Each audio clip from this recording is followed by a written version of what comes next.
Hello students, कैसे हैं आप लोग। उम्मीद करूंगा कि आप लोग बहुत अच्छे हैं। तो मैं गजेंद्र शर्मा आप सभी का स्वागत करता हूं अड्डा 24/7 सीयूटी के इस परिवार के अंदर। बेसिकली आप सभी को पता है कि यार आज हम लोग करने वाले हैं चैप्टर नंबर 5 का वन शॉट, जिसका नाम है मैग्नेटिज्म एंड मैटर, यानी कि चुंबकत्व और पदार्थ की हम लोग इसके अंदर बात करने वाले हैं। ये मैग्नेटिज्म का गुण कैसे ये दिखाता है, किस तरीके से पता लगेगा, और मैटर यानी कि पदार्थ कौन कौन से होते हैं, डाईमैग्नेटिक क्या होता है, पैरामैग्नेटिक क्या होता है, फेरोमैग्नेटिक, इन सभी चीजों को हम लोग बहुत डिटेल में देखने वाले हैं। साथ ही देखेंगे कि जो बार मैग्नेट होती है ना, वो किस तरीके से सोलेनोइड की फॉर्म जो होता है उसकी तरह वर्क करती है। इन सारी चीजों को हम लोग इस चैप्टर के अंदर समझने वाले हैं। तो चलिए शुरू करते हैं। सबसे इंपॉर्टेंट चीज है कि सर इसकी कहानी की शुरुआत कहां से होती है। तो आप सभी ने जाना होगा कि यार प्राचीन काल की टाइम में, यानी कि बहुत पुरानी बात है, उस टाइम पे क्या होता था कि अगर मैं बात करूं कि एशिया का एक छोटा सा पार्ट था, उसके अंदर क्या होता था कि जो गडेरिया लोग हैं, गडेरिया लोग का मतलब क्या हुआ कि जो भेड़ बकरियों को चराने के लिए जाते हैं खेतों के अंदर या पहाड़ी रास्तों पे जाते हैं, तो वहां पे वो क्या करते थे, पहले जूते पहनते थे और जूतों के अंदर वो कील लगा के रखते थे। अब वो जो कील होती थी, कील क्या होती थी, धरती जो हमारी ये जमीन होती थी उससे क्या होता है, कुछ जगह उनका वो ऐसा लगता था कि यार वो चिपक रही है, ऐसा लग रहा है कि यार कोई उन्हें उनकी तरफ रोक रहा है, उनको रोकने का प्रयास कर रहा है। ये चीजें बहुत सारी हुई। अब उन चीजों को देखने के बाद में आगे जाके उसको लेबोरेटरी में लेके गए, उन पर रिसर्च हुई चीजें, और रिसर्च होने के बाद में पता लगा कि यार वहां से एक तरीके का एक अयस्क प्राप्त हुआ, यानी कि सर एक कोर प्राप्त हुआ जिसके अंदर ऐसी प्रॉपर्टीज थी कि वो क्या करता था, आयरन, निकल, कोबाल्ट जैसी चीजों को अपनी तरफ आकर्षित करता था, अट्रैक्ट करता था।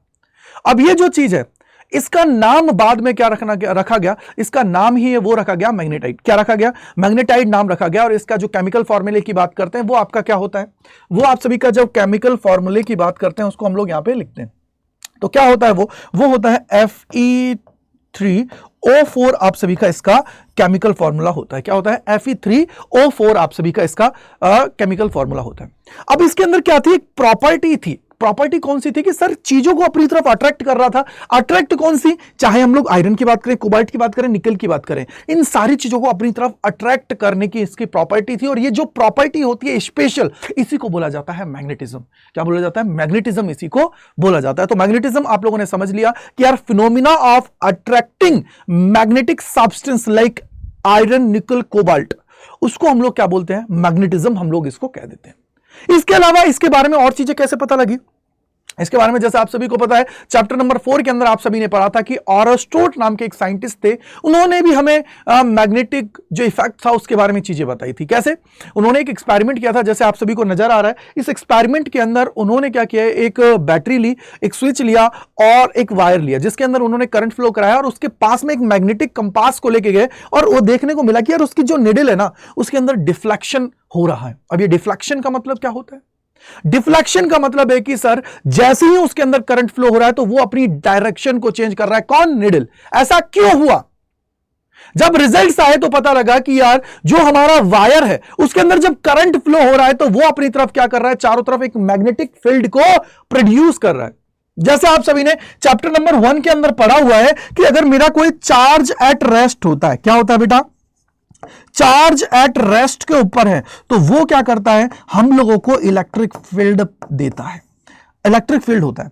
लेकिन सर अगर कोई मेरा चार्ज एट यूनिफॉर्म मोशन की अगर मैं बात करूं, चार्ज एट यूनिफॉर्म मोशन की अगर मैं बात करता हूं, तो ये क्या हुआ, यूनिफॉर्म मोशन का मतलब क्या हुआ, यूनिफॉर्म मोशन की बात है।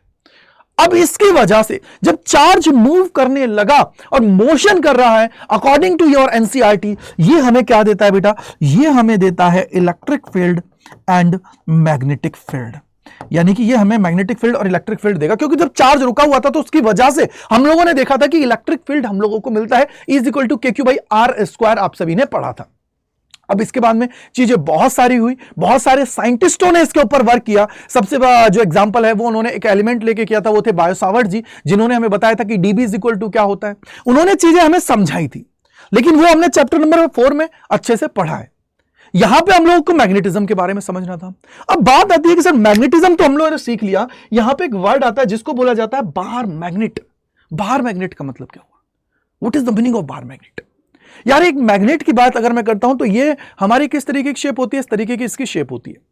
अब इसके अंदर क्या होता है, एक नॉर्थ पोल होता है, एक साउथ पोल। बोला सर कैसे पता लगाया, बेटा जब पुराने टाइम पे साइंटिस्ट लोगों ने क्या किया, इसको फ्रीली सस्पेंडेड किया, तो उस केस में देखा कि यार ये क्या करती है, अर्थ के नॉर्थ और साउथ की तरफ जाके रुक रही है। तो इस केसेस के बेस पे इन्होंने बोला कि यार जो नॉर्थ के साइड जो पार्ट है उसको नॉर्थ पोल दे दिया, साउथ की तरफ जो बात है उसको उन्होंने दे दिया साउथ पोल। इस तरीके से इन्होंने हमें बता दिया। अब इसके अंदर क्या होती है, डायरेक्शन की बात है। जैसे आप सभी को पता है कि जब हम लोग बात करते हैं किसी भी चार्ज की, तो चार्ज के अंदर क्या देखने को मिला था कि अगर आपके पास एक चार्ज भी है तो भी आप लोगों की इलेक्ट्रिक फील्ड लाइंस उस पर प्रेजेंट है, लेकिन यहां पे आप लोगों के दोनों पोल्स का होना बहुत जरूरी है। ऐसा नहीं है कि सर यूनिफॉर्म, जो अगर मैं एक सिर्फ मोनोपोल की बात करूं तो वो कभी एग्जिस्ट नहीं करता है, दिमाग में बिठा लिए। अब क्या हुआ कि सर और क्या हुआ इसके अंदर, अब यहां पे क्या हुआ कि अगर मैं बार मैग्नेट की बात करता हूं तो किस डायरेक्शन होती है इसकी, किस तरीके से चीजें इसके अंदर होती है, तो उसको समझने की जरूरत है। भैया देखो, कोई भी अगर बार मैग्नेट आप सभी के पास होती है, मान लीजिए ये तुम्हारे पास क्या है, कोई भी बार मैग्नेट है। अब यहां से सवाल क्या बनता है, बोला सर ये नॉर्थ पोल हो गया, ये साउथ पोल हो गया, और क्या बनेगा। इसमें क्या होता है कि आप लोगों की फील्ड लाइंस है वो नॉर्थ से निकलती हैं, साउथ की तरफ क्या करती हैं, एंटर करती हैं।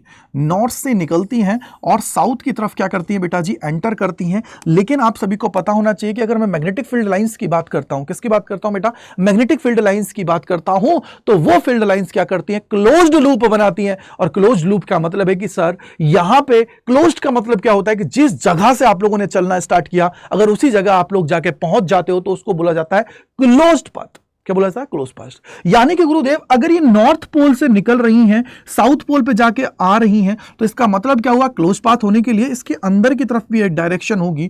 यानी कि अगर मैं यहां पे लिखना चाहूं तो लिखूंगा कि अगर मैं आउटवर्ड देखूं, क्या है बेटा, अगर मैं आउटर वर्ड डायरेक्शन में अगर इसको देखता हूं तो आउटर वर्ड में क्या होता है कि इसकी डायरेक्शन नॉर्थ पोल से लेके साउथ पोल की तरफ होती है। लेकिन सर अगर इनर साइड अगर मैं इसके अंदर देखता हूं, क्या देखता हूं बेटा, इनर साइड देखता हूं, तो ये हमारी क्या होती है, south pole to north pole आप सभी की होती है। तो ये डायरेक्शन आप सभी को सबसे पहले पता होना चाहिए कि नॉर्थ पोल से साउथ पोल किस तरीके से चीजें हुई। अब कहानी की बात है कि सर ये कुछ ना कुछ तो प्रॉपर्टी दिखाती होंगी। पहले मैं बात कर लेता हूं मैग्नेटिक फील्ड लाइंस की प्रॉपर्टी की, तो चलिए प्रॉपर्टीज को देखते हैं, क्या इसकी प्रॉपर्टीज होती है। अगर मैं मैग्नेटिक फील्ड की बात करूं उससे पहले मैं बात कर लेता हूं प्रॉपर्टी ऑफ बार मैग्नेट, कि सर बार मैग्नेट की कौन कौन सी प्रॉपर्टी होती है। पहली प्रॉपर्टी, अगर तुम इसको फ्रीली सस्पेंडेड कर दोगे तो ये नॉर्थ और साउथ के अंदर जाके रुक जाती है। कैसे, देखिए मैं आपको एक्सपेरिमेंटली इसको बताता हूं जिससे आप लोगों के कॉन्सेप्ट और भी क्लियर हो जाएं। मान लीजिए यार देखो मेरे पास ये माइक है, मैं माइक को थोड़ा सा 1 मिनट के लिए हटा रहा हूं जिससे आप सभी को चीजें पता लग जाए। 1 मिनट मेरे को दे दीजिए, मैं आपको पूरा एक्सपेरिमेंट दिखाता हूं। देखो मान लीजिए ये मेरे पास क्या है, ये बार मैग्नेट है, मैंने बार मैग्नेट बना लिया है इसको। अब बार मैग्नेट बनाने के बाद में इसको मुझे क्या करना पड़ेगा, फ्रीली सस्पेंडेड करना पड़ेगा। और जब इसको तुम फ्रीली सस्पेंडेड करते हो तो क्या चीज हुई, देखो मान लीजिए भैया मैंने क्या किया, सर ये मेरे पास क्या है, बार मैग्नेट है, ठीक है, ये बार मैग्नेट है, इसको मैंने क्या किया, फ्रीली सस्पेंडेड कर रखा। मैंने क्या किया, सबसे पहले इसको रोटेट कर दिया। भैया इनिशियली मैं क्या करता हूं, इसको थोड़ा सा घुमा दिया, ये देखो। अब ये घूमने के बाद में क्या हो रही है, एक डायरेक्शन में जाके रुक रही है, देखो ये रुक गई। अब ये जिस डायरेक्शन में जाके रुक रही है, उस डायरेक्शन के लिए इन्होंने बोला कि जो नॉर्थ की साइड जो इसका सिर है उसको क्या बोला, नॉर्थ पोल, और जो साउथ की तरफ है उसको क्या बोल दिया, साउथ पोल। यानी कि गुरुदेव यहां पे चीजें एक चीज समझ में आ गई कि अगर इसको तुम फ्रीली सस्पेंडेड करते हो, अगर तुम इसको फ्रीली क्या करते हो बेटा, सस्पेंडेड करते हो, तो उस केस में क्या होगा कि ये नॉर्थ और साउथ के अंदर जाके रुक जाती है। क्या करती है, नॉर्थ और साउथ के अंदर जाके रुक जाती है। तो इससे आप सभी को ये समझ में आ गया। तो पहली प्रॉपर्टी थी वो क्या थी कि freely suspended magnet aligns itself along the north और साउथ पोल डायरेक्शन। ये सभी को समझ में आ गया होगा। अब बात आ रही है कि सर सेकंड प्रॉपर्टी की बात कर लेते हैं। बोला सर सेकंड प्रॉपर्टी क्या होती है कि unlike poles attract and like poles repel each other. जैसा कि आप सभी को पता है कि हम लोगों ने देखा था चैप्टर नंबर 1 के अंदर कि जब भी आप लोगों के सेम क्या होते थे कि सेम जो चार्जेस होते थे तो वो एक दूसरे को क्या करते थे, दूर दूर भगाते थे। वैसे ही यहां पे चीजें देखने को मिलती हैं कि सर जब आप लोगों के सेम यहां पे आपको देखने को मिलेगा तो लाइक चार्जेस होंगे, उनके बीच में क्या होता है, अनलाइक चार्जेस हैं, उनके बीच में फोर्स ऑफ अट्रैक्शन काम करेगा। लेकिन सर अगर अनलाइक चार्जेस हैं, लाइक चार्जेस की अगर मैं बात करता हूं तो उनके बीच में क्या होगा, अट्रैक्शन। यानी कि जैसा यहां पे नजर आ रहा है कि अगर तुम्हारे पास नॉर्थ पोल है और साउथ पोल है, इन दोनों को तुम एक साथ लेके आते हो, एक दूसरे के पास लेके आते हो, तो उस केस में तुम लोगों को यहां पे अट्रैक्शन की बात दिखेगी। लेकिन सर जैसे आप लोगों ने घरों में देखा होगा कि सर जब दो मैग्नेट्स को हम लोग एक दूसरे के पास लेके आते हैं तो उस केस में हमें ऐसा लगता है कि ये दोनों एक दूसरे के पास ही नहीं आना चाहती हैं, इनके बीच में कुछ ना कुछ फोर्स काम कर रहा है। ये चीज आप सभी ने ऑब्जर्व की होगी, नहीं किए तो आप लोग एक बार करके देखिएगा, आप सभी को समझ में आ जाएगा। इससे आप सभी इससे समझ पाओगे। यानी कि सर जब भी तुम लोग दो सेम चीजों को एक साथ लेके आओगे तो इनके बीच में फोर्स ऑफ रिपल्शन काम करेगा, यानी कि एक दूसरे को दूर दूर भगाएंगे। लेकिन अगर तुम लोग देखोगे कि अलग अलग है तो एक दूसरे को पास पास ले आएंगे। अब थर्ड जो सबसे मोस्ट इंपॉर्टेंट है वो मैं आपको बताता हूं, इसमें नहीं है, वो है सर इसकी जो अट्रैक्टिव प्रॉपर्टी। क्या होती है अट्रैक्टिव प्रॉपर्टी? थर्ड को यहां पे लिख लीजिएगा, अट्रैक्टिव प्रॉपर्टी। बोलो सर कैसे समझेंगे अट्रैक्टिव प्रॉपर्टी को, थोड़ा सा समझिएगा। अगर मैं इसकी अट्रैक्टिव प्रॉपर्टी की बात करता हूं, अट्रैक्टिव प्रॉपर्टी, बोलो सर क्या होती है अट्रैक्टिव प्रॉपर्टी? भैया मेरे आप सभी ने देखा है, बचपन में एक एक्सपेरिमेंट देखा होगा 7th 6th 7th 8th class तक, कि सर हम लोग क्या करते थे, चुंबक को लेते थे यानी कि मैग्नेट को लेते थे और ऊपर से लोहे का बुरादा हम लोग इसके ऊपर डालते थे, और डालने पर मुझे पता लगता था कि यार ये जो लोहे का बुरादा मैंने डाला है वो मेरे इन दोनों पोल्स के ऊपर क्या होता था, सबसे ज्यादा आता था, बीच में नहीं आता था। यानी कि गुरुदेव इनके सबसे ज्यादा जो यहां पे स्ट्रेंथ होती है अट्रैक्शन करने की, वो इसके पोल्स के ऊपर होती है। करके देखिएगा, अगर अभी तक आपने नहीं देखा है तो एक आप लोग पोल लीजिएगा और जो लोहे का बुरादा होता है, जैसे आप लोग घर में गेट बनवाते हो या कुछ भी करते हो, वहां से लोहे का बुरादा लीजिएगा थोड़ा सा और उस मैग्नेट के ऊपर आप लोग क्या करेगा, ऊपर से उसके ऊपर डालिएगा। जैसे ही आप लोग डालोगे वैसे ही आप सभी को पता लग जाएगा कि यार यहां पे आप सभी के जो पोल्स हैं उनके ऊपर सबसे ज्यादा अट्रैक्शन होगा। यानी कि अगर तुम्हारे पास इस तरीके से अगर मैग्नेट है, ये तुम्हारे पास क्या है मैग्नेट्स है, तो इस केस में क्या होगा, ये नॉर्थ पोल है, ये तुम्हारा क्या होगा साउथ पोल है, ये तुम्हारा नॉर्थ पोल है, ये साउथ पोल है, और यहां पे क्या होगा सर, सबसे ज्यादा जो इकट्ठा होगा वो नॉर्थ पोल पे होगा, और उसके अलावा क्या होगा भैया जी, साउथ पोल पे वो सबसे ज्यादा जाके क्या होता है भैया, इकट्ठा होता है। याद रखिएगा, ये याद रखिएगा, यानी कि नॉर्थ पोल और साउथ पोल के ऊपर क्या होगा, सबसे ज्यादा वो इकट्ठा होगा, बीच में बहुत बहुत कम होगा। इससे एक चीज प्रूफ होती है कि गुरुदेव ये जो इनके पोल्स हैं, इन पोल्स के ऊपर आप सभी को, इन जो ये पोल्स होते हैं इनके ऊपर आप सभी को जो अट्रैक्शन की प्रॉपर्टी है, यानी कि जो सबसे ज्यादा अट्रैक्शन, यानी कि जो स्ट्रेंथ होती है ना, अट्रैक्ट करने की चीजें होती हैं वो, यानी कि अगर मैं यहां पे लिखूं पोल स्ट्रेंथ की बात करूं, किसकी बात करूं बेटा, पोल अगर स्ट्रेंथ की मैं अगर यहां पे बात करता हूं तो क्या हुआ, अगर पोल स्ट्रेंथ की अगर मैं यहां पे बात कर रहा हूं तो उस केस के अंदर आप सभी को दिमाग में बिठा लेना कि सबसे ज्यादा कहां होती है, वो होती है हाईएस्ट पोल स्ट्रेंथ। जो पोल्स के ऊपर देखा जाता है ना, वो क्या होती है, सबसे ज्यादा हाईएस्ट होती है, और सबसे कम कहां होती है, इसके जो मिडिल होता है इसके अंदर सबसे कम होती है। मिडिल के अंदर क्या होती है, सबसे कम होती है, जबकि पोल स्पेस पे सबसे ज्यादा अट्रैक्शन की जो प्रॉपर्टी होती है वो सबसे ज्यादा हाई होती है। अब यहां पे जो ये पोल की स्ट्रेंथ है ना, इसी वर्ड को लिखने के लिए यहां पे दिया गया एक सिंबल जिसको बोला जाता है प्लस एम और माइनस एम। यानी कि सर एम का मतलब होता है पोल स्ट्रेंथ, हिंदी में बोला जाता है, अगर मैं हिंदी में बोलूं तो प्रवणता हम लोग इसको बोलते हैं। क्या बोलते हैं बेटा, प्रवणता हम लोग बोलते हैं। तो पोल स्ट्रेंथ की बात यहां पे कर रहे हैं। पोल का मतलब ध्रुव प्रवणता यहां पे है, तो सबसे ज्यादा कहां होती है ध्रुव प्रवणता की, अगर मैं बात करूं स्ट्रेंथ जो होती है वो कहां होती है, पोल्स के ऊपर आप सभी को देखने को मिलती है। अब थर्ड प्रॉपर्टी की बात करते हैं। क्या होता है sir, magnetic poles always exist in pair और poles can not be separated. मतलब क्या हुआ बेटा, इसका मतलब यह है कि अगर तुम्हारे पास कोई भी मैग्नेट है, अगर इस मैग्नेट को देखोगे तुम तो इस मैग्नेट में ये नॉर्थ पोल है, ये साउथ पोल है, और अगर तुम इसको बीच में से ब्रेक कर देते हो, मान लीजिए ये तुमने क्या किया है, इसको ब्रेक कर दिया है, तो ब्रेक करने पर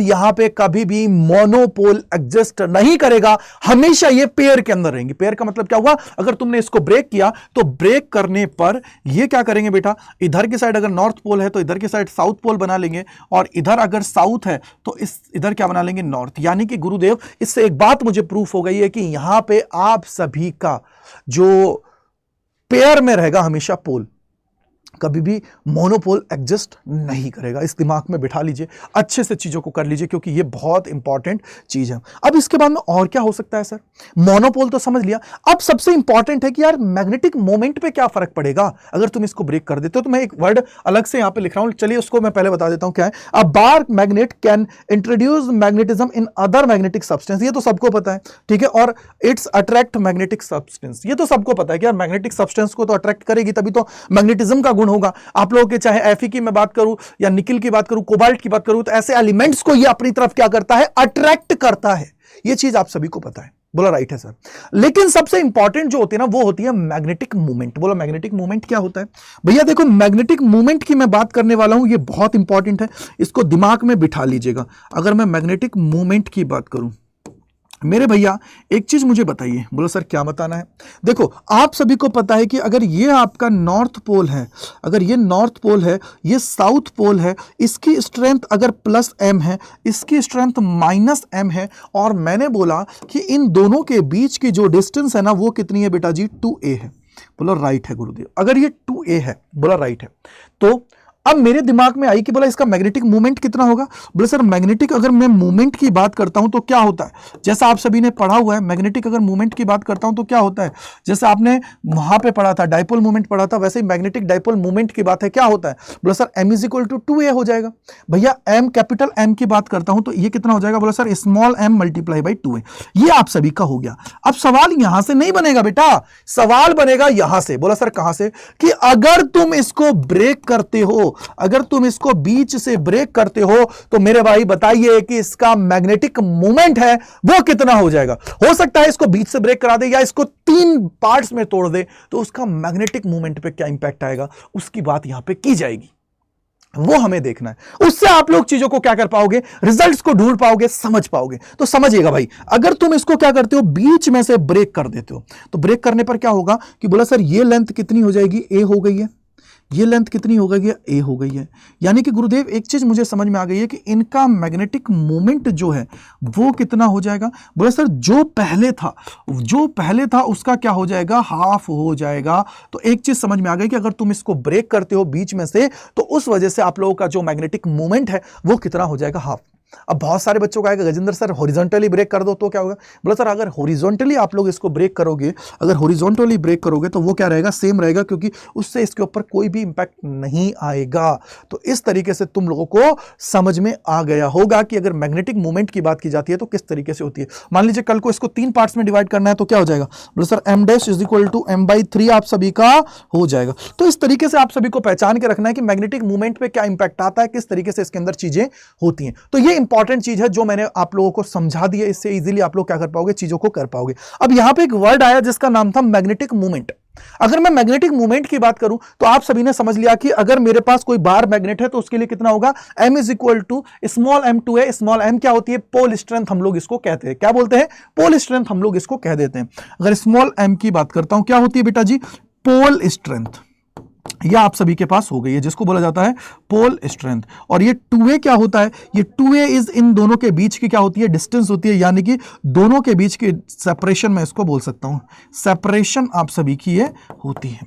अब कहानी आती है कि सर यहां से क्या सवाल बनता है? मैंने बोला कि यहां से तो 99% नहीं बनेगा। फिर कहां से बनेगा? यह सवाल बनता है कि अगर मैं मैग्नेटिक डाइपोल मूवमेंट की बात करता हूं किसी भी करंट लूप के लिए, वहां से सवाल बनता है। तो लिखिए, क्या लिखोगे? कि मैग्नेटिक डाइपोल मूवमेंट की बात करता हूं तो लिखिए magnetic dipole movement, magnetic dipole movement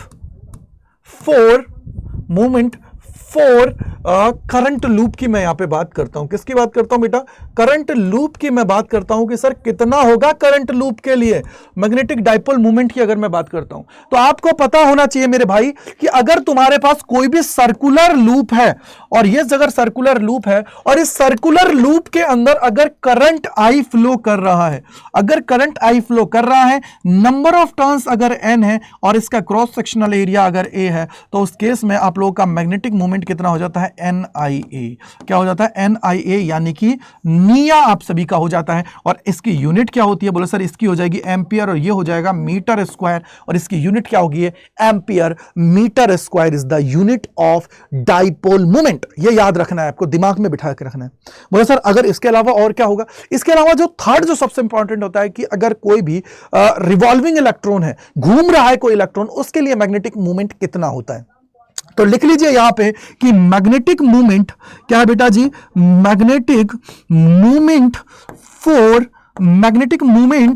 for revolving electron क्या है बेटा? रिवॉल्विंग इलेक्ट्रॉन की मैं यहां पे बात करूं तो कितना आएगा? अगर रिवॉल्विंग इलेक्ट्रॉन की बात करते हो तो m इज इक्वल टू हो जाता है AVR डिवाइडेड बाई 2। बस दिमाग में बिठा लीजिए कितना होता है EVR डिवाइडेड बाई 2। यहां से कई बार सवाल पूछे गए, ये जो 3 स्टेटमेंट्स लिखे हैं इनसे कई बार सवाल पूछे गए, भर भर के सवाल पूछे गए, तो इसलिए आप सभी को इनके बारे में पता होना चाहिए, अन्यथा फिर दिक्कतों का सामना आप सभी को करना पड़ता है। तो जल्दी से एक बार इसको लिख लीजिए, मैं थोड़ा सा साइड हो जाता हूं जिससे आप सभी को पता लग जाएगा कि एक्चुअली में चीजें क्या है, किस तरीके से इसके अंदर चीजें आप सभी को देखने की जरूरत है। राइट, अब इसके बाद में एक कूलम्ब्स लॉ भी होता है, उसको भी आप लोग चाहें तो लिख सकते हैं, लिखना अगर आप लोग चाहें तो लिख सकते हैं, अन्यथा कोई दिक्कत की बात नहीं है। अगर कूलम्ब्स लॉ की अगर मैं बात करता हूं तो इसके लिए भी एक कूलम्ब्स लॉ होता है। बोलेंगे सर सबके लिए होता है क्या? बेटा बिल्कुल होता है। अगर कूलम्ब्स लॉ की मैं अगर बात करता हूं तो कितना होता है, बोला F इज इक्वल टू, आप सभी का पता है ना कि पोल स्ट्रेंथ अगर सेम लेते हो तो m स्क्वायर डिवाइडेड बाई क्या हो जाएगा, इन दोनों के बीच की दूरी का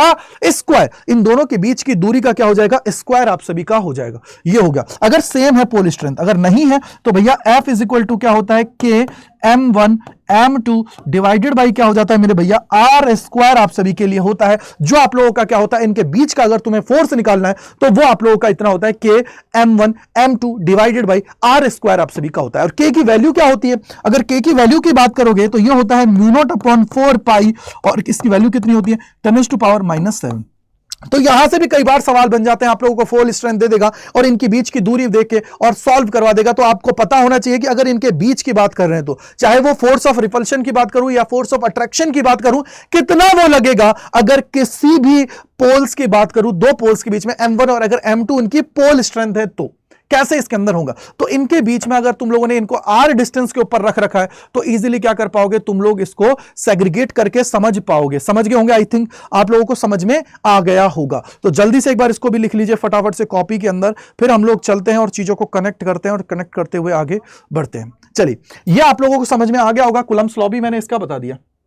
अब मेरे भैया यहां से बात आती है कि सर मैग्नेटिक फील्ड लाइंस, तो ये तो आप सभी को समझ में आ ही गया है कि मैग्नेटिक फील्ड लाइंस हैं, ये क्या बनाती है, क्लोज्ड लूप बनाती हैं, क्योंकि नॉर्थ से निकलती है साउथ पे जाती है, साउथ से नॉर्थ की तरफ जाती हैं। पहला पॉइंट क्लियर।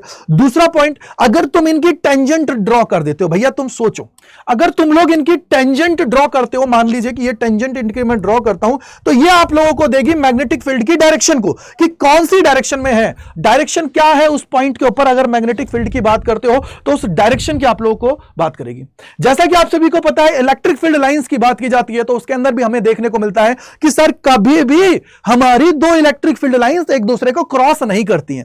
वैसा ही यहां देखने को मिलता है कि यहां पे आप लोगों की कभी भी दो मैग्नेटिक फील्ड लाइंस हैं वो एक दूसरे को कभी भी क्रॉस नहीं करेंगी। अगर ये इधर है तो ये इधर, ये कभी भी पॉसिबल नहीं है। उसके पीछे का रीजन ये है कि अगर ये इस तरीके से बताएंगी तो आप लोगों की दो अलग अलग मैग्नेटिक फील्ड की लाइन मिलेंगी। मैग्नेटिक फील्ड की लाइन अगर मिलती है, मैग्नेटिक फील्ड की डायरेक्शन मिलेगी, तो उस केस में ये कभी भी पॉसिबल नहीं है। यह चीज समझ में आ गई होगी। अब मतलब क्या हुआ, अगर हम लोग किसी भी बार मैग्नेट को लेते हैं या मैग्नेट उठाते हैं तो जैसा कि आप सभी जानते हो कि बाहर की तरफ इसकी डायरेक्शन जो होती है वो नॉर्थ पोल से साउथ पोल की तरफ होती है, और अगर इसके अंदर की तरफ आप लोग देखते हो तो साउथ पोल से नॉर्थ पोल की तरफ इसकी डायरेक्शन होती है। जो मैंने आप सभी को जैसे ही बार मैग्नेट पढ़ाया था उस टाइम पे सारी चीजें बहुत क्लियर कर दी थी, जिससे आप लोग इजीली क्या कर पाए, कनेक्ट कर पाए, इजीली चीजों को बहुत आसानी से कर पाए। यह आप लोगों ने बहुत अच्छे से समझ लिया होगा। यह मैंने आप सभी को करा दिया है, चीजों को कनेक्ट कर लिया होगा आप सभी ने और समझते हुए चीजों को कर पा रहे होंगे। अब बारी आती है सबसे इंपॉर्टेंट चीज। बोला कि गजेंद्र सर क्या, उसको हम लोग थोड़ा सा समझने की कोशिश करते हैं। चलिए देखते हैं। सबसे पहले भैया ये आपको मैं समझाता हूं, उससे पहले देखिए हम लोग टॉपिक पढ़ने वाले हैं कि भैया मैग्नेटिक डाइपोल मूवमेंट क्या होता है। यह मैंने आप सभी को समझा दिया है, पहले ही मैंने करा दिया है, तो इसलिए हम लोग ज्यादा इस पर टाइम नहीं देंगे कि m = 2a क्या होता है, कहीं पे l भी मिल जाएगा, कहां पे क्या चीजें होती हैं, ये मैंने ऑलरेडी आप सभी को समझा दिया है। अब बारी आती है सबसे इंपॉर्टेंट। बोला सर ये क्या होता है, बोला सर अब मैं बात करता हूं मैग्नेटिक जो फील्ड इंटेंसिटी है ड्यू टू बार मैग्नेट वो कितनी होती है, एक्सिस के ऊपर कितनी होती है, इक्वेटोरियल पॉइंट के ऊपर कितनी होती है, अगर मैं बात कर रहा हूं यहां पे एक जर्नल पॉइंट की तो उसके ऊपर कितनी होती है। ये जैसे आप सभी ने चैप्टर नंबर 1 के अंदर पढ़ा था ना बेटा, उसी तरीके से सेम टू सेम जैसा चैप्टर नंबर 1 में पढ़ा कि एक्सिस के ऊपर निकालोगे तो क्या होगा, किस तरीके से होगा। तो मैं आप सभी को यहां पे उसके डायमेंशंस हैं वो लेके बता देता हूं, जिससे आप सभी समझ जाएंगे कि किस तरीके से आपको ये डायग्राम बनाना है। तो सबसे पहला इंपॉर्टेंट है मैग्नेटिक फील्ड इंटेंसिटी ऑन या फिर मैं due to a bar magnet, magnetic field intensity due to bar magnet. पहले कहां लोगे बेटा, एक्सिस की मैं बात कर रहा हूं। अब एक्सिस के ऊपर क्या होगा देखो सुनो, मैं आप लोगों को यहां पे थोड़ा सा समझाना चाहूंगा। अभी आप लोगों ने क्या पढ़ा था, मैंने आप सभी को बताया था कि अगर मैं नॉर्थ पोल लेता हूं, क्या लेता हूं बेटा, अगर मैं नॉर्थ पोल लेता हूं, ये साउथ पोल है, तो इसको मैंने प्लस एम कंसीडर किया था, इसको मैंने माइनस एम। लेकिन अब मैं क्या कर रहा हूं, इस मैग्नेट को इस तरीके से रख रहा हूं, इस तरीके से रख रहा हूं कि यहां पे आप सभी को पता है कि ये क्या ले रहा हूं, एस ले रहा हूं, यहां पे मैं एन ले रहा हूं। बोला मैग्नेट तो वही है ना भाई, मैंने सिर्फ इसको रिवर्स कर दिया है। यहां से कितना हो जाएगा, माइनस एम हो जाएगा, ये कितना हो जाएगा, प्लस एम हो जाएगा। क्लियर बात है, यहां से ये माइनस एम हो गया, वो प्लस एम हो गया। अब हमने क्या किया, कोई एक पॉइंट पी ले लिया है, हमने क्या किया है, कोई एक पॉइंट पी ले लिया है इस डिस्टेंस के ऊपर। ये जो पी पॉइंट है, इस पी पॉइंट को ले लिया है, और इस पी पॉइंट के ऊपर हम लोग देखना चाहते हैं कि कितना मैग्नेटिक फील्ड होगा, कितना नेट होने वाला है, नेट कितना होने वाला है, उसकी हम लोग यहां पे बात करने वाले हैं। बोला ठीक है, तो नेट की हम लोग बात करेंगे, कितना होगा बी नेट। अब मेरे भैया एक चीज मुझे बताओ, बी नेट की बात है, आप सभी जानते हो कि ये माइनस है, और माइनस की अगर बात कर रहे हो, मैं बोलता हूं पहले थोड़ा सा इसको लिख लीजिए कि इन दोनों के बीच की डिस्टेंस कितनी है, 2a है। और अगर 2a है तो इसके अगर सेंटर पे मैं बात करता हूं, किस पे बात कर रहा हूं बेटा, अगर इसके सेंटर पे बात करता हूं तो ये डिस्टेंस कितनी हो जाएगी, बोला सर a हो जाएगी, और यहां से यहां तक की कितनी हो जाती है, ये भी a हो जाती है। बोला राइट है सर। अब मुझे एक चीज समझाइए मेरे भैया, अगर माइनस एम है तो आप सभी जानते हो कि जब भी साउथ पोल की बात की जाती है तो मैग्नेटिक फील्ड की डायरेक्शन क्या होती है। सबसे पहले मुझे एक चीज बताओ, मैग्नेटिक फील्ड की डायरेक्शन की बात की जाती है तो प्लस से माइनस की तरफ होती है। क्या होती है, प्लस से माइनस की तरफ आप लोगों की मैग्नेटिक फील्ड की डायरेक्शन होती है, ये सभी को पता है। प्लस से क्या होती है, माइनस की तरफ हमारी होती है। ठीक है, यानी कि अगर मैं प्लस को कंसीडर करता हूं तो प्लस से क्या होगा, माइनस की तरफ, प्लस से क्या होगी, माइनस की तरफ। और अगर मैं बात करता हूं माइनस की तो क्या होगी, प्लस से माइनस की तरफ, माइनस से प्लस की तरफ, यही होगी। यानी कि सर अगर मैं बात करता हूं यहां पे डायरेक्शन की, मैं डायरेक्शन अगर लिखना चाहता हूं तो किस तरीके से हुई कि मान लीजिए भैया इसको मैं कंसीडर कर रहा हूं ए, इसको मैं कर रहा हूं बी। अब मुझे एक चीज बताइए, यहां से अगर तुम इस मिड पॉइंट को ले रहे हो और मैंने बोला यहां से यहां तक की डिस्टेंस को मैंने आर ले लिया है, अगर ये आर है तेरे पास तो ये कितनी है भैया, ये तेरे पास है ए। बोला राइट है, यानी कि अगर कंप्लीट अगर तू इसको लिखेगा क्या हो जाएगा, आर प्लस ए तेरे पास हो गई। ये क्या हो गई है, इनके बीच की डिस्टेंस। और यहां पे अगर तुम देखते हो तो ये तुम्हारा कितना हो जाएगा, बोला सर ये हो जाएगा, देखो यहां तक का ए है।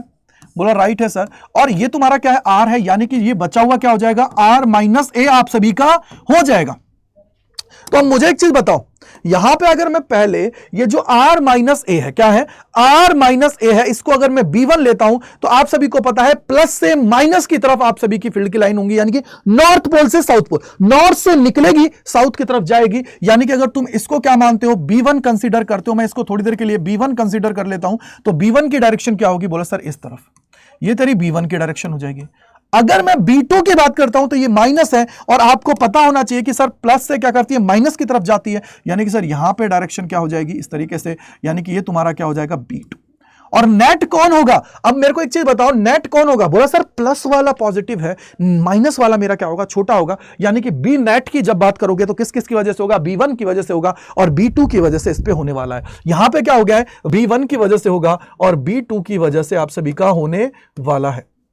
अब इसके अंदर निकाल लीजिए, आप मोड लेके सॉल्व कर लीजिए, आप सभी को पता लग जाएगा कि भैया यहां पे आप लोगों का क्या वैल्यूज होने वाली है, ये किस तरीके से आप लोगों की होगी। अब आपको एक्सिस के ऊपर जो निकालना है वो कितना होता है वो देखिए। अगर एक्सिस के ऊपर आप लोग निकालते हो तो आपको पता होना चाहिए क्या, देखो एक पॉइंट की वजह से कितना होगा, तो बोला बी जो होता है ना वो कितना होता है, अभी आगे पता लग जाएगा, mu not upon 4 pi divided by क्या होता है बेटा, एम अपॉन में कितना होता है, एम अपॉन में कितना होता है, आर स्क्वायर आप सभी का आ जाता है। अभी मैंने इसमें बार मैग्नेट बिहेव लाइक अ सोलेनोइड मैंने आप सभी को नहीं कराया, तो ये क्या आता है, b is equal to mu not upon 4 pi M upon R square आप सभी का हो जाता है। और इससे आप सभी क्या करोगे, सॉल्व करोगे। r का मतलब क्या हुआ, अगर आप b1 लेते हो तो r का मतलब क्या हुआ कि भैया इन दोनों के बीच की दूरी की बात है, इन दोनों के बीच की दूरी की बात है। कैसे, देखिए भाई मेरे, अगर मैं यहां पे b1 की बात करता हूं, अगर मैं b1 की बात करता हूं तो b1 का क्या ले लूं, मोड ले लूं। इससे क्या होगा कि चाहे यहां पे माइनस हो चाहे प्लस हो, इससे कोई इंपैक्ट नहीं आ रहा है। हम लोगों को सिर्फ इसकी वैल्यूज से समझना है कि कौन बड़ा है कौन छोटा है। कैसे, देखिए अगर मैं यहां पे लिखता हूं म्यू नॉट अपॉन में 4 पाई, और ये कितना हो जाएगा, बोला माइनस एम है तो ये कितना हो जाएगा, एम डिवाइडेड बाई क्या हो जाएगा, इन दोनों के बीच की दूरी। अगर b1 है तो b1 कौन सा है, ये वाला, सॉरी b1 हमारा कौन सा है, ये वाला। तो यहां से देखिए ये प्लस एम है तो एम आ गया, और यहां से इन दोनों के बीच की डिस्टेंस कितनी है, बोला आर माइनस ए का क्या हो जाएगा, स्क्वायर। ये तेरा हो गया पहला। इसकी डायरेक्शन क्या होगी भैया, यहां से बी से लेके पी की तरफ, यानी कि बी से लेके P की तरफ तेरी क्या होगी, इसकी डायरेक्शन होगी, क्या होगी, B से लेके P की तरफ। क्यों, ये पॉजिटिव है, कहां जाएगा, पॉजिटिव से बाहर निकलेगा, नॉर्थ पोल से बाहर जाएगा, साउथ पोल से एंटर करेगा, नॉर्थ पोल से बाहर जाएगा, साउथ पोल से एंटर करेगा, ये तुम्हें पता होनी चाहिए। बोलो राइट है भैया। अगर ये क्लियर है तो आप देखो, यहां से समझो, ये हो गया। अगर मैं B2 की बात करता हूं मेरे भैया, B2 क्या है, बोले सर B2 भी यही होगा, म्यू नॉट अपॉन में 4 पाई और m डिवाइडेड बाई क्या हो जाएगा, r प्लस a का स्क्वायर। और ये क्या डायरेक्शन है, बोले सर P से लेके A की तरफ। क्या डायरेक्शन होगी, P से लेके A की तरफ, ये तेरी डायरेक्शन होगी। अब मुझे ये देख के बताओ कि कौन सा बड़ा कौन सा छोटा। भैया जब R की बात कर रहे हो, R का मतलब क्या है, मिड पॉइंट से लेके P पॉइंट तक की डिस्टेंस, मिड पॉइंट से लेके P पॉइंट तक की अगर डिस्टेंस है तो भैया थोड़ा सा सोच के बताओ कि अगर मैं यहां देखूं R माइनस A की बात करता हूं तो R माइनस A जो है वो, अगर मैं R कुछ भी ले लेता हूं, 10 ले लेता हूं, 10 में से A को हटाऊंगा तो R की वैल्यू, रिजल्टेंट की वैल्यू क्या करेगी, डिक्रीज करेगी। और जब रिजल्टेंट की वैल्यू डिक्रीज करेगी, ऑब्वियसली बात है इसकी वैल्यू इंक्रीज करेगी। और यहां पर तुम देखोगे भैया R प्लस A करोगे, यानी कि इसकी वैल्यू बढ़ी और इसकी वैल्यू बढ़ेगी तो इसकी वैल्यू क्या होगी, रिड्यूस। यानी कि सर नेट जो होगा वो किधर होगा, प्लस की तरफ होगा। नेट क्या होगा, प्लस की तरफ होगा। प्लस B1 में से माइनस कर दो B2 को, बस रिजल्टेंट मिल गया। क्या मिल गया है, B1 नेट जो तुझे मिलेगा भैया वो कहां से मिलेगा कि भैया B1 में से B2 को माइनस कर दो, इजीली तेरा काम हो जाएगा। म्यू नॉट अपॉन 4 पाई है, m को बाहर ले लो, क्या बच जाएगा यहां पे बच जाएगा 1 अपॉन r माइनस a का स्क्वायर और माइनस हो जाएगा 1 अपॉन r प्लस a का स्क्वायर। कर दीजिए भैया सॉल्व करोगे तो r माइनस a का square plus r plus a का स्क्वायर हो जाएगा। तो सॉल्व करोगे तो आप सभी को देखने को मिलेगा कि r square minus a square का होल स्क्वायर आप सभी को नीचे मिल गया। क्या मिल गया बेटा जी, यहां पे तुम लोग देखोगे तो म्यू नॉट अपॉन में 4 पाई m और इसके अंदर क्या हो जाएगा 1 upon r square minus a square का होल स्क्वायर हो गया। इधर से ये कट जाएगा, ये बचेगा, यहां से ये बचेगा, तो इसको मैं डायरेक्ट लिख रहा हूं r plus a square plus में 2ar माइनस क्या हो जाएगा, बोलो सर यहां पे देखोगे तो ये हो जाएगा r square minus a square plus में कितना हो जाएगा 2ar। भैया ये हो गया, यहां से कितना हो जाएगा 4r हो जाएगा, 4r हो जाएगा। तो ये आपको समझ में आ जाएगा कि ये कितना होने वाला है, ये हो जाएगा 2 की फॉर्म में। ये क्या आने वाला है, 2 की फॉर्म में आने वाला है। कितना आने वाला है, 2 की फॉर्म में आप सभी को यहां पे मिलने वाला है। समझ गए होंगे, आप सभी समझ गए होंगे कि 2 की फॉर्म में ये आप सभी को यहां पे मिलने वाला है। बोलो सर कैसे, देखो भैया यहां से तुम देखो, थोड़ा सा देखो कि सर इससे ये गया, इससे ये गया, दोनों गए। अब यहां पे देखो 4ar, भैया क्या आ गया है, बोलो ये आ गया है म्यू नॉट अपॉन में 4 पाई स्मॉल m और यहां से कितना हो गया भैया, ये आ गया 4ar divided by r square minus a square का स्क्वायर। बोलो राइट है गुरुदेव। अगर ये है मेरे भाई तो यहां से देख m अगर मैं ले लेता हूं, यहां से 2a उठा लेता हूं तो 2 बाहर ले लो, इसको क्या लिख लो 2a यहां लिख लो और 2 बाहर ले लो। ये कितना बन जाएगा, बोला सर कैपिटल M बन जाएगा। क्यों, क्योंकि ये बन गया है मैग्नेटिक डाइपोल मोमेंट। क्या बन गया है, मैग्नेटिक डाइपोल मोमेंट आप सभी का बन गया है। और जब ये मैग्नेटिक डाइपोल मूवमेंट बन गया है तो तुम्हारा काम बन गया। तुम्हारा काम क्या हुआ, बन गया भैया। अब यहां से देखो सीधा कितना आ गया, बोला सर 2 बाहर ले लिया है तो म्यू नॉट अपॉन में 4 पाई m r डिवाइडेड बाई कितना हो जाएगा r square minus a square का होल स्क्वायर। भैया मेरे तुम कंपैरिजन करो, r के साथ अगर a का कंपैरिजन करते हो, r के साथ अगर a का कंपैरिजन करते हो तो तुम्हें साफ साफ नजर आ रहा है कि r बहुत बड़ा है, a बहुत छोटा है। r बहुत बड़ा है और a बहुत छोटा है भैया जी। तो इससे क्या होगा, a का स्क्वायर तो और भी छोटा हो जाएगा, बचेगा क्या r की पावर 4 और इसको जब सॉल्व करोगे तो ये हो जाएगा 2 mu naught m r divided by कितना हो जाएगा 4 पाई और ये हो जाएगा r की पावर 4। तो एक से एक गया, कितना बचा 3 और इसको जब सॉल्व करोगे तो ये हो जाएगा म्यू नॉट अपॉन में 4 पाई 2m डिवाइडेड बाई कितना होता है r क्यूब। ये आपको पता होना चाहिए। ये तुम्हारा क्या होता है, एक्सिस के ऊपर होता है। कितना होता है 2m अपॉन में r क्यूब आप सभी का होता है। कितना होता है 2m अपॉन में r क्यूब आप सभी का हो जाता है म्यू नॉट अपॉन 4 पाई। बोलो राइट है। इसी तरीके से तुम्हें एक्सिस के लिए मैंने बता दिया है। इसी तरीके से तुम लोग क्या निकालोगे, इक्वेटोरियल पॉइंट के लिए निकालोगे और तुम रिजल्टेंट निकाल के सॉल्व कर लोगे। रिजल्टेंट में तुम्हारा काम हो जाएगा और वहां से तुम्हारा कितना आ जाएगा, म्यू नॉट अपॉन में 4 पाई m अपॉन में r square plus a square की पावर 3/2 करोगे, उसको सॉल्व कर दोगे, इजीली तुम्हें मिल जाएगा। या फिर मैं बोलूं तो म्यू नॉट अपॉन में 4 पाई m अपॉन में r क्यूब तुम्हें मिल जाएगा। इसी तरीके से सॉल्व करना है, इसी तरीके से तुम्हें क्या करना है, दूसरा निकालना है, और इसी तरीके से फिर जनरल पॉइंट के लिए सॉल्व करोगे तो तीनों इक्वेशंस तेरे पास आ जाएंगे और इजीली सॉल्व हो जाएगा। जैसे मैं एग्जांपल के लिए बना देता हूं, मान लीजिए ये तुम्हारा क्या है, इस तरीके से ये क्या है, डाइपोल है, सॉरी मैं इसको बोल देता हूं कि ये तुम्हारा क्या हो गया है, एस हो गया है, ये एन हो गया है, ये माइनस एम हो गया है, ये कितना हो गया है, प्लस एम हो गया है, इन दोनों के बीच की दूरी है, तो इसको मैं बोल देता हूं कि ये 2a है। अगर ये 2a है तो यहां पे ये a हो जाएगा, यहां पे इसको मान लीजिए मैं मिड पॉइंट मान लिया है o, यहां से आगे तक का कितना हो जाएगा, a हो जाएगा, बस राइट है मेरे भाई।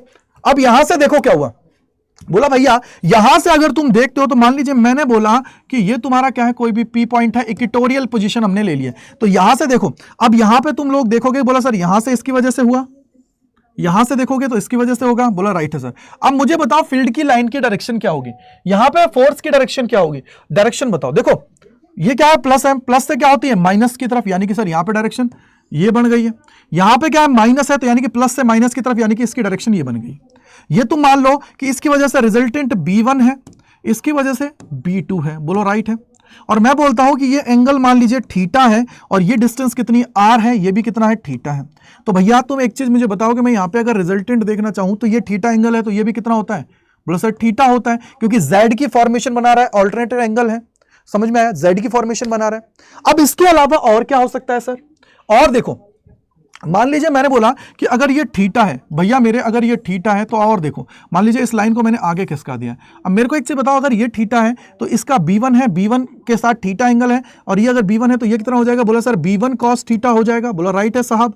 और इधर तुम देखोगे तो इसका रिजल्टेंट किधर मिलेगा, बोला सर इधर से अगर वर्टिकल कंपोनेंट की बात करोगे तो ये हो जाएगा B1 cos theta, B1 cos theta, वो सॉरी साइन थीटा, B1 क्या हो जाएगा, साइन थीटा हो जाएगा, क्योंकि वर्टिकल कंपोनेंट देख रहे हो तुम लोग, क्या देख रहे हो, वर्टिकल कंपोनेंट देख रहे हो। अगर वर्टिकल कंपोनेंट है तो इसको हम लोग देख रहे हैं, तो मैं इसको थोड़ा सा नीचे तक मिला देता हूं, ठीक है बेटा। तो यहां पे कितना हो जाएगा, बोला सर ये हो जाएगा B1 साइन थीटा, बोला राइट है। अब मेरे भैया एक चीज मुझे बताओ, इस लाइन को इधर ले लो, तो देखो थोड़ा सोचना और समझने की कोशिश करना। मैंने बोला सर क्या, देखो अगर ये थीटा है तो क्या होगा, थोड़ा सोचो, दिमाग लगाओ, कैसे सर, देखो थोड़ा सोचना। मैंने बोला यार अगर ये थीटा है तो कैसे चीजें होंगी, बोला सर कैसे, समझिएगा। मैंने बोला कि अगर ये थीटा है तो ये कितना होगा भैया, देखो ये थीटा है तो ये 90 माइनस थीटा होगा, फिर 90 माइनस थीटा। अब देखो यहां से अगर ये थीटा है तो ये देखो यहां से इस तरीके से ले लो, ठीक है, इस तरीके से ये हुआ। अब मुझे एक चीज थोड़ा सोच के बताना, या फिर ये इस तरीके से ना लेके तुम एक काम करो, मैंने बोला कि सर ये भी देख लो ऑल्टरनेट एंगल है, अगर ये ऑल्टरनेट एंगल है तो कैसे, देखो अगर ये थीटा है तो ये एंगल भी कितना होगा, थीटा होगा, ये कितना हो जाएगा 90 माइनस थीटा हो जाएगा। अगर ये 90 माइनस थीटा है तो ये कितना हो जाएगा, थीटा हो जाएगा। अगर ये थीटा है तो भैया मेरे, अगर ये थीटा है तो अब कितना हुआ, सबसे इंपॉर्टेंट, अगर ये 90 माइनस थीटा है तो वो थीटा हुआ, फिर क्या होगा सर, फिर तो बात है, यही तो बात है जो हमें सबसे अलग करती है। तो ये कितना हो जाएगा, बोला सर ये हो जाएगा 90 माइनस थीटा, ये कितना हो जाएगा, बोला साहब ये हो जाएगा थीटा। अगर ये थीटा है तो B2 का ये वाला एंगल कितना बनेगा, B2 cos थीटा, क्योंकि हॉरिजॉन्टल है। और ये कितना हो जाएगा ऊपर वाला, ये बन जाएगा B2 sin थीटा। अब तुम्हें पता है कि यार B2 sin थीटा और B1 cos थीटा दोनों इक्वल एंड अपोजिट है। कैसे पता लगेगा, जब तुम इसको सॉल्व करोगे, इक्वल एंड अपोजिट मिलेंगे, वो कैंसिल आउट, रिजल्टेंट इनकी वजह से मिलेगा। रिजल्टेंट किसकी वजह से मिलेगा, इसकी वजह से कि भैया B1 cos theta plus B2 cos theta, इन दोनों को सॉल्व करोगे तो रिजल्टेंट मिल जाएगा। और यहां से तुम देखोगे तो तुम्हें एक चीज समझ में आ गई है भैया कि यहां से तुम्हारा ये वैल्यू कितनी हो जाएगी, बोला सर ये वैल्यू हो जाएगी, देखो R और A, तो R और A यानी कि sir R square plus A square हो गया है। और ये कितना हो जाएगा, बोला सर अंडर रूट के अंदर R square plus A square, same to same उस तरीके से ही सॉल्व कर दीजिएगा, आपकी ये वैल्यू मिल जाएगी। ये तुम्हारी क्या होती है बेटा, ये तुम्हारी होती है इक्वेटोरियल जो पोजीशन होती है उसके ऊपर किस तरीके से सॉल्व करना होता है। तो ये इंपॉर्टेंट चीज थी जो मेरे को बतानी थी, और जर्नल पॉइंट के लिए भी आप सभी को मिल जाता है, तो वो मैं आपको यहां पे समझा देता हूं। देखो जर्नल जो पॉइंट होता है उसके लिए जब इसको सॉल्व करते हो तो आप लोगों का आ जाता है म्यू नॉट। अब देखो जर्नल पॉइंट के लिए कितना आता है, बोला sir B is equal to आता है म्यू नॉट अपॉन में 4 पाई अंडर रूट के अंदर आ जाता है 1 + 3 cos स्क्वायर थीटा। ये तुम्हारे पास है। अब मेरे भैया आप जानते हो ना, ये तो जर्नल पॉइंट के लिए निकलेगा जब आप सॉल्व कर लोगे। इसको अगर तुम थोड़ा सा सॉल्व करते हो तो तुम्हें पता है कि अगर एक्सिस पॉइंट लेते हो, ये तुम्हारा क्या है, एक्सिस है। अगर इस एक्सिस पॉइंट की बात करते हो, ये तुम्हारा क्या होता है, इक्वेटोरियल पॉइंट होता है। तो भैया एक्सिस पॉइंट के ऊपर थीटा कितना होता है, 0 डिग्री। और इस पे कितना होता है, थीटा कितना होता है, बोला सर 90 डिग्री। अब यहां पे देखो, अगर यहां पे देखोगे तो b इज इक्वल टू कितना हो जाएगा, म्यू नॉट अपॉन में 4 पाई, और यहां से देखो अंडर रूट के अंदर 1 + 3 और cos स्क्वायर थीटा। भैया cos 0 डिग्री की वैल्यू क्या होती है, cos 0 डिग्री की वैल्यू क्या होती है, 1, और 1 है तो भैया 1 का स्क्वायर 1, ये कितना हो जाएगा, 3 + 1 4, अंडर रूट 4 की वैल्यू कितनी होती है, 2। यानी कि अल्टीमेटली ये तुम्हारा वैल्यू क्या आ गया भैया, ये तुम्हारी क्या आ गई है, और इसके साथ मल्टीप्लाई में क्या होता है बेटा, m भी तो होता है ना, यहां पे लिख लीजिए m डिवाइडेड बाई क्या होता है, r³, ये भी तो होता है ना बेटा, राइट राइट। तो यहां से देखो कितना हो जाएगा, मल्टीप्लाई में कितना है, m अपॉन में r³, तो भैया m अपॉन में r³ है, यानी कि म्यू नॉट अपॉन में 4 pi 2m divided by r³। क्या यही तेरी नहीं थी इसमें, बोलो क्या है, म्यू नॉट अपन, देखो ये रहा तुम्हारा एक्सिस पॉइंट के ऊपर, एक्सेल जो पॉइंट होता है, mu naught upon 4 pi 2m by r³, यही हमने निकाला था। देखो ये रहा क्या था, म्यू नॉट अपॉन में 4 pi 2m by r³, 2m by r³ हमने निकाला था, वही निकला। अगर मैं इक्वेटोरियल पॉइंट की बात करता हूं तो थीटा 90 पे ये कितना हो जाएगा, 0 हो जाएगा तो 1, यानी कि सर ये कितना आ जाएगा, बोलो सर ये आ जाएगा b is equal to mu not upon में 4 पाई, और ये आ जाएगा m अपॉन में r³। ये सेम टू सेम उसी तरीके से चलता है जैसे हम लोगों ने पढ़ा हुआ है पहले चैप्टर के अंदर। तो म्यू नॉट अपॉन 4 पाई m अपॉन में r³ आप सभी का आ गया है। तो इस तरीके से तुमने इक्वेटोरियल पॉइंट पे भी देख लिया, तुमने एक्सेल पॉइंट पे भी देख लिया है। इसके अलावा तुम जर्नल पॉइंट है उसके लिए भी, जर्नल पॉइंट के लिए तुम लोग इसको सॉल्व करोगे कैसे, कि भैया कोई भी जर्नल पॉइंट मान लेना कि भैया यहां से यहां का देखना है, कहीं भी देख लीजिए, कोई भी एक एंगल लेके सॉल्व कर लीजिएगा, इजीली तुम्हारा काम बन जाएगा, काम बन जाएगा। जर्नल पॉइंट के लिए जर्नली आप सभी से इसमें से पूछता ही नहीं है, लेकिन ये आप लोग जब किसी भी कॉम्पिटिटिव एग्जाम की तैयारी करते हो तो वहां पे सवाल बनने के चांसेस होते हैं, इसलिए आप सभी को इसके बारे में पता होना चाहिए, अदरवाइज आपको कोई दिक्कत की बात नहीं होती है। चलिए अगला चलते हैं। अगला होता है sir Gauss law in magnetism. बोला क्या हुआ कि अगर मैं किसी भी क्लोज सरफेस की बात करता हूं तो उससे रिलेटेड जो नेट मैग्नेटिक फ्लक्स होता है ना यार, उससे रिलेटेड जो नेट मैग्नेटिक फ्लक्स होता है ना, उसकी वैल्यू कितनी होती है, 0। बोला सर कैसे, देखो मान ले भैया ये तेरी क्या है, कोई भी सरफेस है, ये सरफेस है, इससे मान ले कि ये फील्ड लाइंस कितनी एंटर कर रही हैं, 3 फील्ड लाइंस क्या कर रही हैं, एंटर कर रही हैं, यानी कि 3 इनकमिंग है और 3 क्या है बेटा जी, आउट गोइंग है। 3 क्या है, आउट गोइंग है। भैया 3 इनकमिंग है, 3 आउट गोइंग है, तो इससे रिलेटेड फ्लक्स कितना हो जाएगा, नेट की बात करोगे तो 0। क्यों, क्योंकि इस क्लोज्ड सरफेस के अंदर तो कोई चीज है ही नहीं ना। या तो अगर यहां पे पॉजिटिव चार्ज की तरह, अगर चार्ज में हमने देखा था ना, क्या पढ़ा था, गॉस लॉ क्या पढ़ा था, अगर याद हो तो, क्लोज इंटीग्रेशन ऑफ ई का वेक्टर डॉट डीएस का वेक्टर इज इक्वल टू होता है summation of Q upon epsilon not. यही पढ़ा था। अगर यही पढ़ा है, अगर वही चीज इसके अंदर होती तो इजीली काम बन जाता, लेकिन सर नहीं बन रहा। क्यों नहीं बन रहा, उसके पीछे का रीजन यह है कि भैया आप सभी को थोड़ा सा इसको सॉल्व करने की जरूरत पड़ेगी, तब जाके आपके सामने चीजें आएंगी। तो यहां से आप सभी समझ गए होंगे कि अगर नेट की बात करते हो तो नेट आप सभी का कितना हो जाता है, 0। अगर नेट की बात करते हो तो इतना आप सभी का हो जाएगा। अब सबसे इंपॉर्टेंट कहानी है कि जो सबसे ज्यादा जानी जाती है उसको देख लेते हैं, वो है कि यार bar magnet as an equivalent to solenoid. ये भी है, तो मैं इसको पीछे लिख देता हूं, एक बार देख लेते हैं क्या हमारे पास यहाँ पे जगह है, थोड़ी सी क्या जगह है, मैं एक बार देखना चाहूंगा। नहीं है तो हमारे पास एक पेज खाली रहा था पीछे, अगर याद हो, हाँ ये रहा। तो यहां पे लिख रहा हूं मैं bar magnet as a solenoid. क्या है, bar magnet as a solenoid. तो लिखिए, क्या लिख लीजिए इसके अंदर, bar magnet as a solenoid की हम लोग बात कर लेते हैं, ठीक है बेटा। तो लिखिए bar magnet as a solenoid या equivalent to solenoid, equivalent to solenoid. तो तुम लिख सकते हो equivalent solenoid as an solenoid. Solenoid की बात हम लोग कर रहे हैं, ठीक है, सोलेनोइड की बात कर रहे हैं। भैया देखो आप सभी मुझे बताओ बार मैग्नेट का मतलब क्या होता है और सोलेनोइड का मतलब क्या होता है। भैया सोलेनोइड क्या होता है कि सर तुम्हारे पास कोई भी एक इंसुलेटेड मटेरियल लिया है, उसके ऊपर तुमने क्या कर दिया, इस तरीके से नंबर ऑफ टर्न्स लगा दिए। इस तरीके से क्या हुआ है, नंबर ऑफ टर्न्स लगा दी हैं और उसके अंदर तुमने करंट फ्लो करा दिया है। उसकी वजह से जो इसके साइडों पे मैग्नेटिक फील्ड होता है, तो ये जो पूरी व्यवस्था होती है, ये पूरा सिस्टम होता है, इसको तुम लोग क्या बोलते हो, मैग्नेटिक फील्ड, और सॉरी इसको क्या बोलते हो, सोलेनोइड। अगर ये सोलेनोइड है तो बस तुम्हारा काम बन गया। कैसे, देखो मैंने बोला सर सोलेनोइड बनाता हूं, कैसे बनेगी सोलेनोइड। हमने बोला देख सोलेनोइड बनाते हैं, मैंने बोला देखो ये तुम्हारा पास क्या है, इस तरीके से एक इधर है, मैंने बोला ठीक है, यहां से तुम आगे गए तो यहां पे तुमने एक लिया, बोला राइट है सर, इस तरीके से तुमने क्या किया, लिया। अगर यहां से लिया, ठीक है, यहां से इसको कनेक्ट कर दो, ठीक है, यहां पे क्या हुआ है, इस तरीके से हुआ, ठीक है सर, मान लिया। अगर ऐसा है भैया तो मैंने बोला यार देखो, अब आपको पता है कि अगर ये सॉलिनॉइड है, मैंने इसका ये सेंटर मान लिया है कि ये तुम्हारा क्या है, एक सेंटर है, बोला राइट है सर। यहाँ पे से मैंने माना कि इसकी जो डिस्टेंस है वो कितनी होती है आपको पता हो, तो इसको 2l ले लीजिए।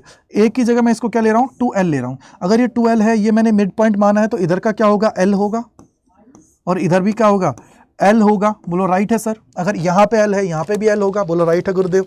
अब मुझे एक चीज समझाइए, थोड़ा सा मैं आप सभी से मानना चाहूंगा कि मैंने बोला कि यार अगर इसकी रेडियस की बात करता हूं, अगर इसकी रेडियस की बात करता हूं, तो रेडियस आप लोग चाहो तो A ले लीजिए, चाहो तो R ले लीजिए, जो भी लेना चाहो ले लीजिए। मैं R ले रहा हूं, क्यों? क्योंकि जब आप लोगों को मैंने ये पढ़ाया था उस टाइम पे मैंने आप सभी को कुछ चीजें कराई थी। मैंने क्या ले लिया, इसको R ले लिया। आप चाहो तो A भी ले लीजिए, कोई दिक्कत की बात नहीं है। चाहो तो ए ले लीजिए, चाहो तो आर ले लीजिए, चाहो तो आर ले लीजिएगा, चाहो तो ए ले लीजिएगा, कोई प्रॉब्लम की बात नहीं है। दोनों का मतलब है इसकी रेडियस की हम लोग बात कर रहे हैं। अब मैंने बोला यार कि अगर ये इसका मिड पॉइंट है, अगर ये मिड पॉइंट है, तो मैंने एक पॉइंट ले रहा हूं यहां पे, पी पॉइंट ले रहा हूं। इस पी पॉइंट के ऊपर मुझे क्या देखना है, यहां पे वैल्यू देखनी है किसकी, मैग्नेटिक फील्ड की। क्या लेनी है बेटा, मैग्नेटिक फील्ड की वैल्यू लेनी है। और मैंने बोल दिया कि ये कितना है। देखो मैंने बोला कि सर ये अगर मैग्नेटिक फील्ड मुझे देखना है तो वो कैसे निकालूंगा। मेरे को एक चीज पता है कि सर अगर मैं यहां पे एक छोटा सा हिस्सा ले लूं, एक छोटा सा हिस्सा ले लूं, और उस छोटे से हिस्से की वजह से अगर मैं यहां पे मैग्नेटिक फील्ड जो है वो देखना चाहूं, अगर ये छोटा सा लूप है, क्योंकि आप सभी को पता है कि इसके अंदर नंबर ऑफ टर्न्स बहुत ज्यादा होंगे, और नंबर ऑफ टर्न्स है, तो मैंने बोला कि एक छोटा सा हिस्सा ले लिया है, इस छोटे से हिस्से की वजह से मैं देखना चाहता हूं कितना होगा।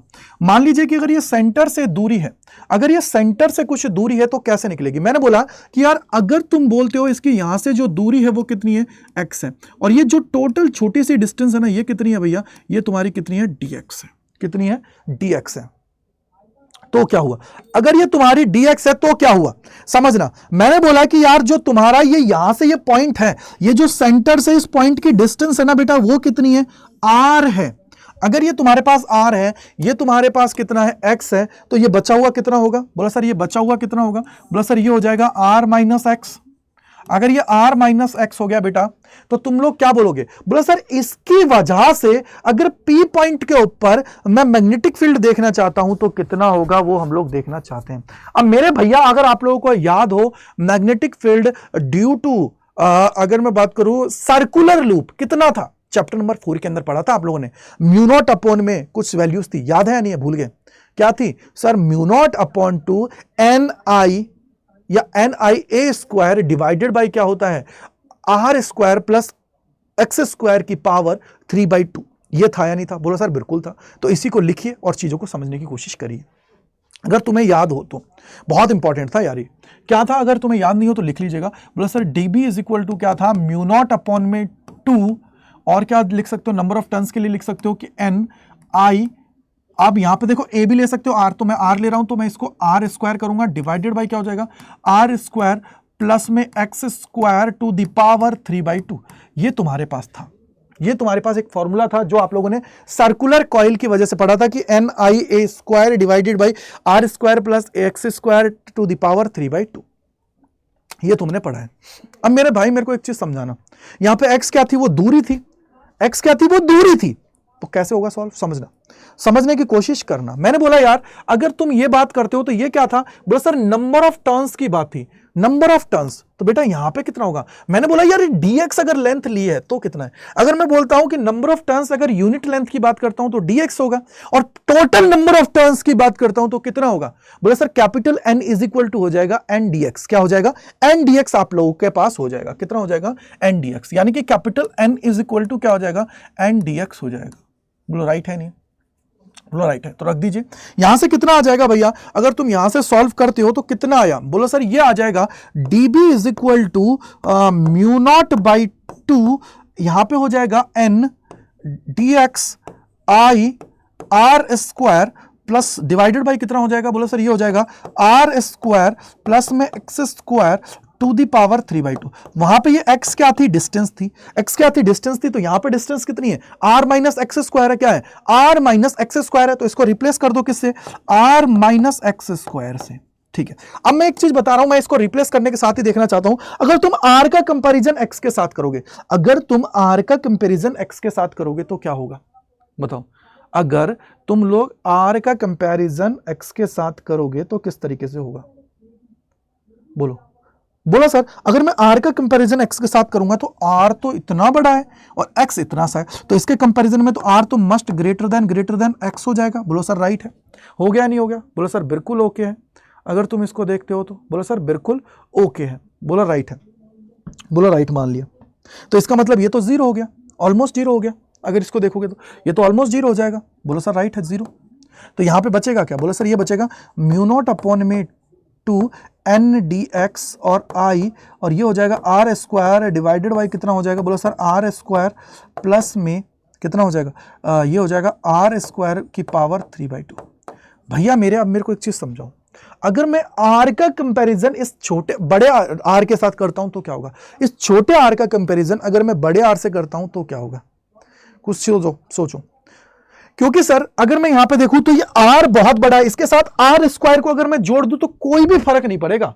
r स्क्वायर को अगर मैं जोड़ दूं कोई फर्क नहीं पड़ेगा, क्योंकि r अगर मान लीजिए 1000 किलोमीटर है और उसमें तुम लोग सिर्फ 0.5 किलोमीटर डालोगे तो कोई फर्क नहीं पड़ेगा भाई। 1000 में 0.5 का कितना सा इंपैक्ट आएगा? कुछ नहीं आने वाला। इसका मतलब क्या है? अगर ये r स्क्वायर के साथ अगर ये एड ऑन हो रहा है ना तो इसका कोई मतलब नहीं आ रहा है, सिर्फ मैं इसके लिए कंपैरिजन कर रहा हूं। तो ये r स्क्वायर को मैं ऑलमोस्ट इक्वल्स टू जीरो मान सकता हूं। Almost equals to zero. Almost इसलिए माना है बेटा क्योंकि r अगर मान लो तुम लोग r को 1000 कंसीडर करते हो, तो अगर r को 1000 कंसीडर किया और कैपिटल R को तुमने 0.5 कंसीडर किया तो इसका जब स्क्वायर करोगे तो ये कितना हो जाएगा? बोलो सर ये 25 हो गया। 25 है तो पॉइंट है तो ये हो जाएगा 0.25, यानी कि छोटा हो गया। छोटा हो गया नहीं हो गया? छोटा हो गया। अगर ये छोटा हो गया है तो फिर तो कोई मतलब ही नहीं निकल रहा है, बहुत छोटा हो गया है। तो इसको ऊपर मल्टीप्लाई करने से तो बेनिफिट है, लेकिन जोड़ने से कोई बेनिफिट नहीं है। मल्टीप्लाई करोगे तो कोई ना कोई वैल्यू बढ़ेगी, लेकिन यहां पे इसको जोड़ने से कोई इंपैक्ट नहीं, इसलिए मैंने जीरो कर दिया। तो ये कितना हो जाएगा? बोला सर म्यू नॉट अपॉन में 2, ये हो गया n dx i R square divided by कितना हो जाएगा? r का स्क्वायर की पावर 3/2। भैया 2 से 2 गया, ये क्यूब आ गया। क्या आ गया? क्यूब। यानी कि तुम्हारा dB कितना आ जाएगा भैया? dB इज इक्वल टू आ जाएगा मेरे भैया mu not by 2 n dx i R square to the power r cube. ये तेरे पास आ गया। अब बात आती है सर dB आ गया, dx यहां पे चेंज क्या हो सकता है? बोलो सर चेंज हो सकता है dx अगर चेंज होगा तो तुम इजीली कर सकते हो। क्या होगा? dx क्या हो सकता है भैया? चेंज हो सकता है। अगर मैं dx की बात कर रहा हूं, क्या हो सकता है? सिर्फ यहां पे चेंज जो हो सकता है ना बेटा, वो dx हो सकता है। क्यों हो सकता है? क्योंकि लेंथ है भैया, ज्यादा भी हो सकती है, कम भी हो सकते हैं, कितना भी हो सकता है। dx लेंथ चेंज हो सकती है। अगर dx चेंज होगी तो भैया हम लोग इंटीग्रेशन कर सकते हैं, इंटीग्रेशन करके सॉल्व कर सकते हैं। क्यों? क्योंकि सर अगर dB dx की वजह से है तो dx एक्चुअली में है क्या है? ये पूरी लेंथ ही तो है भैया, पूरी लेंथ ही तो है। 2l लेके कर लो सॉल्व, पूरी लेंथ के बराबर ही तो होगा। तो कैसे सॉल्व होगा? मैं करता हूं कि सर ये छोटे से अगर मुझे मिला है तो मैं बोलता हूं कि भैया अगर इसको तुम लोग इंटीग्रेशन कर देते हो तो dB इज इक्वल टू कितना हो जाएगा? बोलो सर 0 से लेके b तक जाएगा, और यहां पे कितना होगा? बोलो सर ये लेंथ से पहले मैं इसको बाहर ले लेता हूं, म्यू नॉट अपॉन में 2 हो गया n i, और ये हो गया आर स्क्वायर डिवाइडेड बाई कितना हो जाएगा? आर क्यूब हो गया है। ठीक है, और यहां पे इंटीग्रेशन के अंदर क्या आ जाएगा? dx। भैया मेरे dx की वैल्यू कहां से कहां जा सकती है? तुम सोचो, तुमने अगर इसको मिड पॉइंट बनाया है, अगर तुमने इसने मिड पॉइंट बनाया तो मिड पॉइंट के अगर इधर जाओगे तो माइनस होता है, इधर जाओगे तो प्लस होता है, यानी कि -l से लेके +l तक, -l से लेके +l तक ये जाने वाली है, -l से लेके +l तक जाने वाली है। अगर ऐसा है भाई, अगर ऐसा है मेरे भैया तो क्या होगा? बोला अगर ऐसा है तो देखो क्या हुआ। बोला सर ये तो हो जाएगा b इज इक्वल टू क्या हो जाएगा? म्यू नॉट अपॉन में 2 n i R square cube, यह आ गया, और यहां कितना हो जाएगा? बोलो सर इसका हो जाएगा dx का x हो गया, x के वैल्यू रखोगे तो ये हो जाएगा l, माइनस माइनस क्या हो जाएगा? +l, यानी कि 2l हो गया। ये कितना हो जाएगा? Mu not n i R square divided by कितना होता है? 2r क्यूब, और ये मल्टीप्लाई कितना हो जाएगा? 2l। ये तेरे पास आ गया। अब मुझे एक चीज समझाएंगे तुम लोग?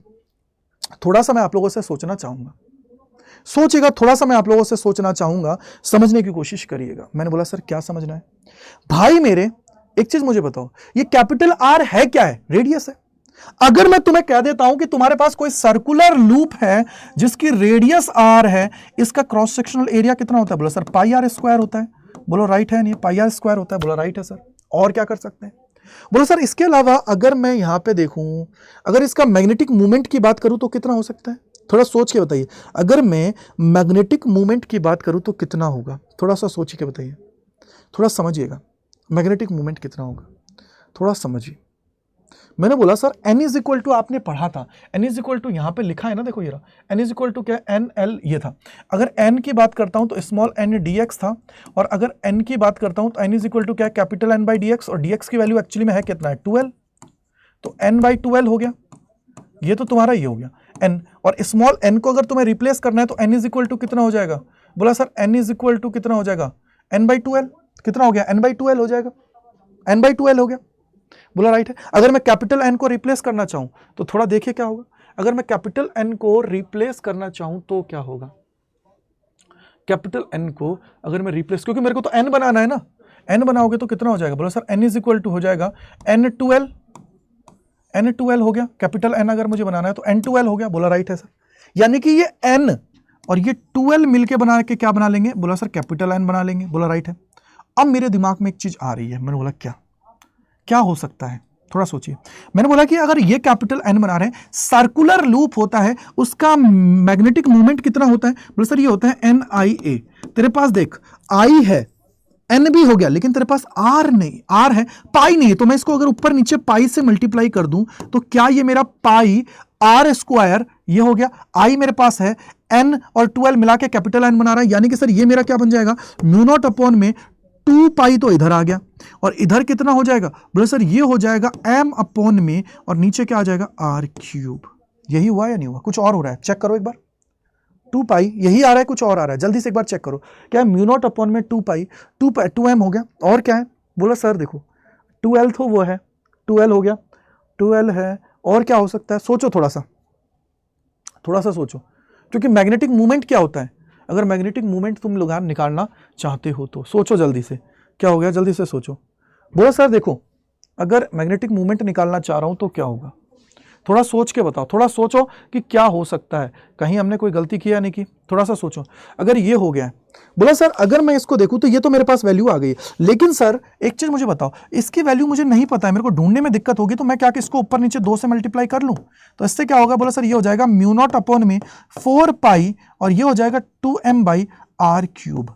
अब इसको देखो कौन सी चीज ये नजर आ रही है, क्या ये हमारे एक्सिस के बराबर आ रहा है, नहीं आ रहा है, कि mu naught upon 4 pi 2m divided by r cube है, 2m divided by r cube है, तो ये क्या एक्सियल पॉइंट के बराबर आ रहा है, नहीं आ रहा है, थोड़ा सोचिएगा। एक्सियल पॉइंट में अभी आपको करा के आया था, तो क्या ये ऐसा नहीं नजर आ रहा है कि बाहर मैग्नेट के एक्सिस पॉइंट के ऊपर हम लोग जो वैल्यू निकालते हैं वही आ रहा है कि b is equal to mu not upon 4 pi 2m by r cube, क्या था, यही था, क्या यही था कि 2m by mu not upon 4 pi 2m by r cube था। यानी कि गुरुदेव एक चीज समझ में आ गई है यहां से, इसको सॉल्व करने पे mu naught upon 4 pi 2m by r cube, कि भैया हमारी जो बार मैग्नेट होती है ना वो एज अ सोलेनोइड वर्क करती है, या मैं बोलूं सोलेनोइड जो होती है ना वो बिहेव करती है एज अ बार मैग्नेट की, क्योंकि यहां पे हमने प्रूफ कर दिया जब पी पॉइंट यानी कि एक्सिस जो इसकी है उसके ऊपर मैंने जब वैल्यू को ढूंढा है और मैंने जब इसको सॉल्व किया है, तो ये चीज सबको समझ में आ गई है।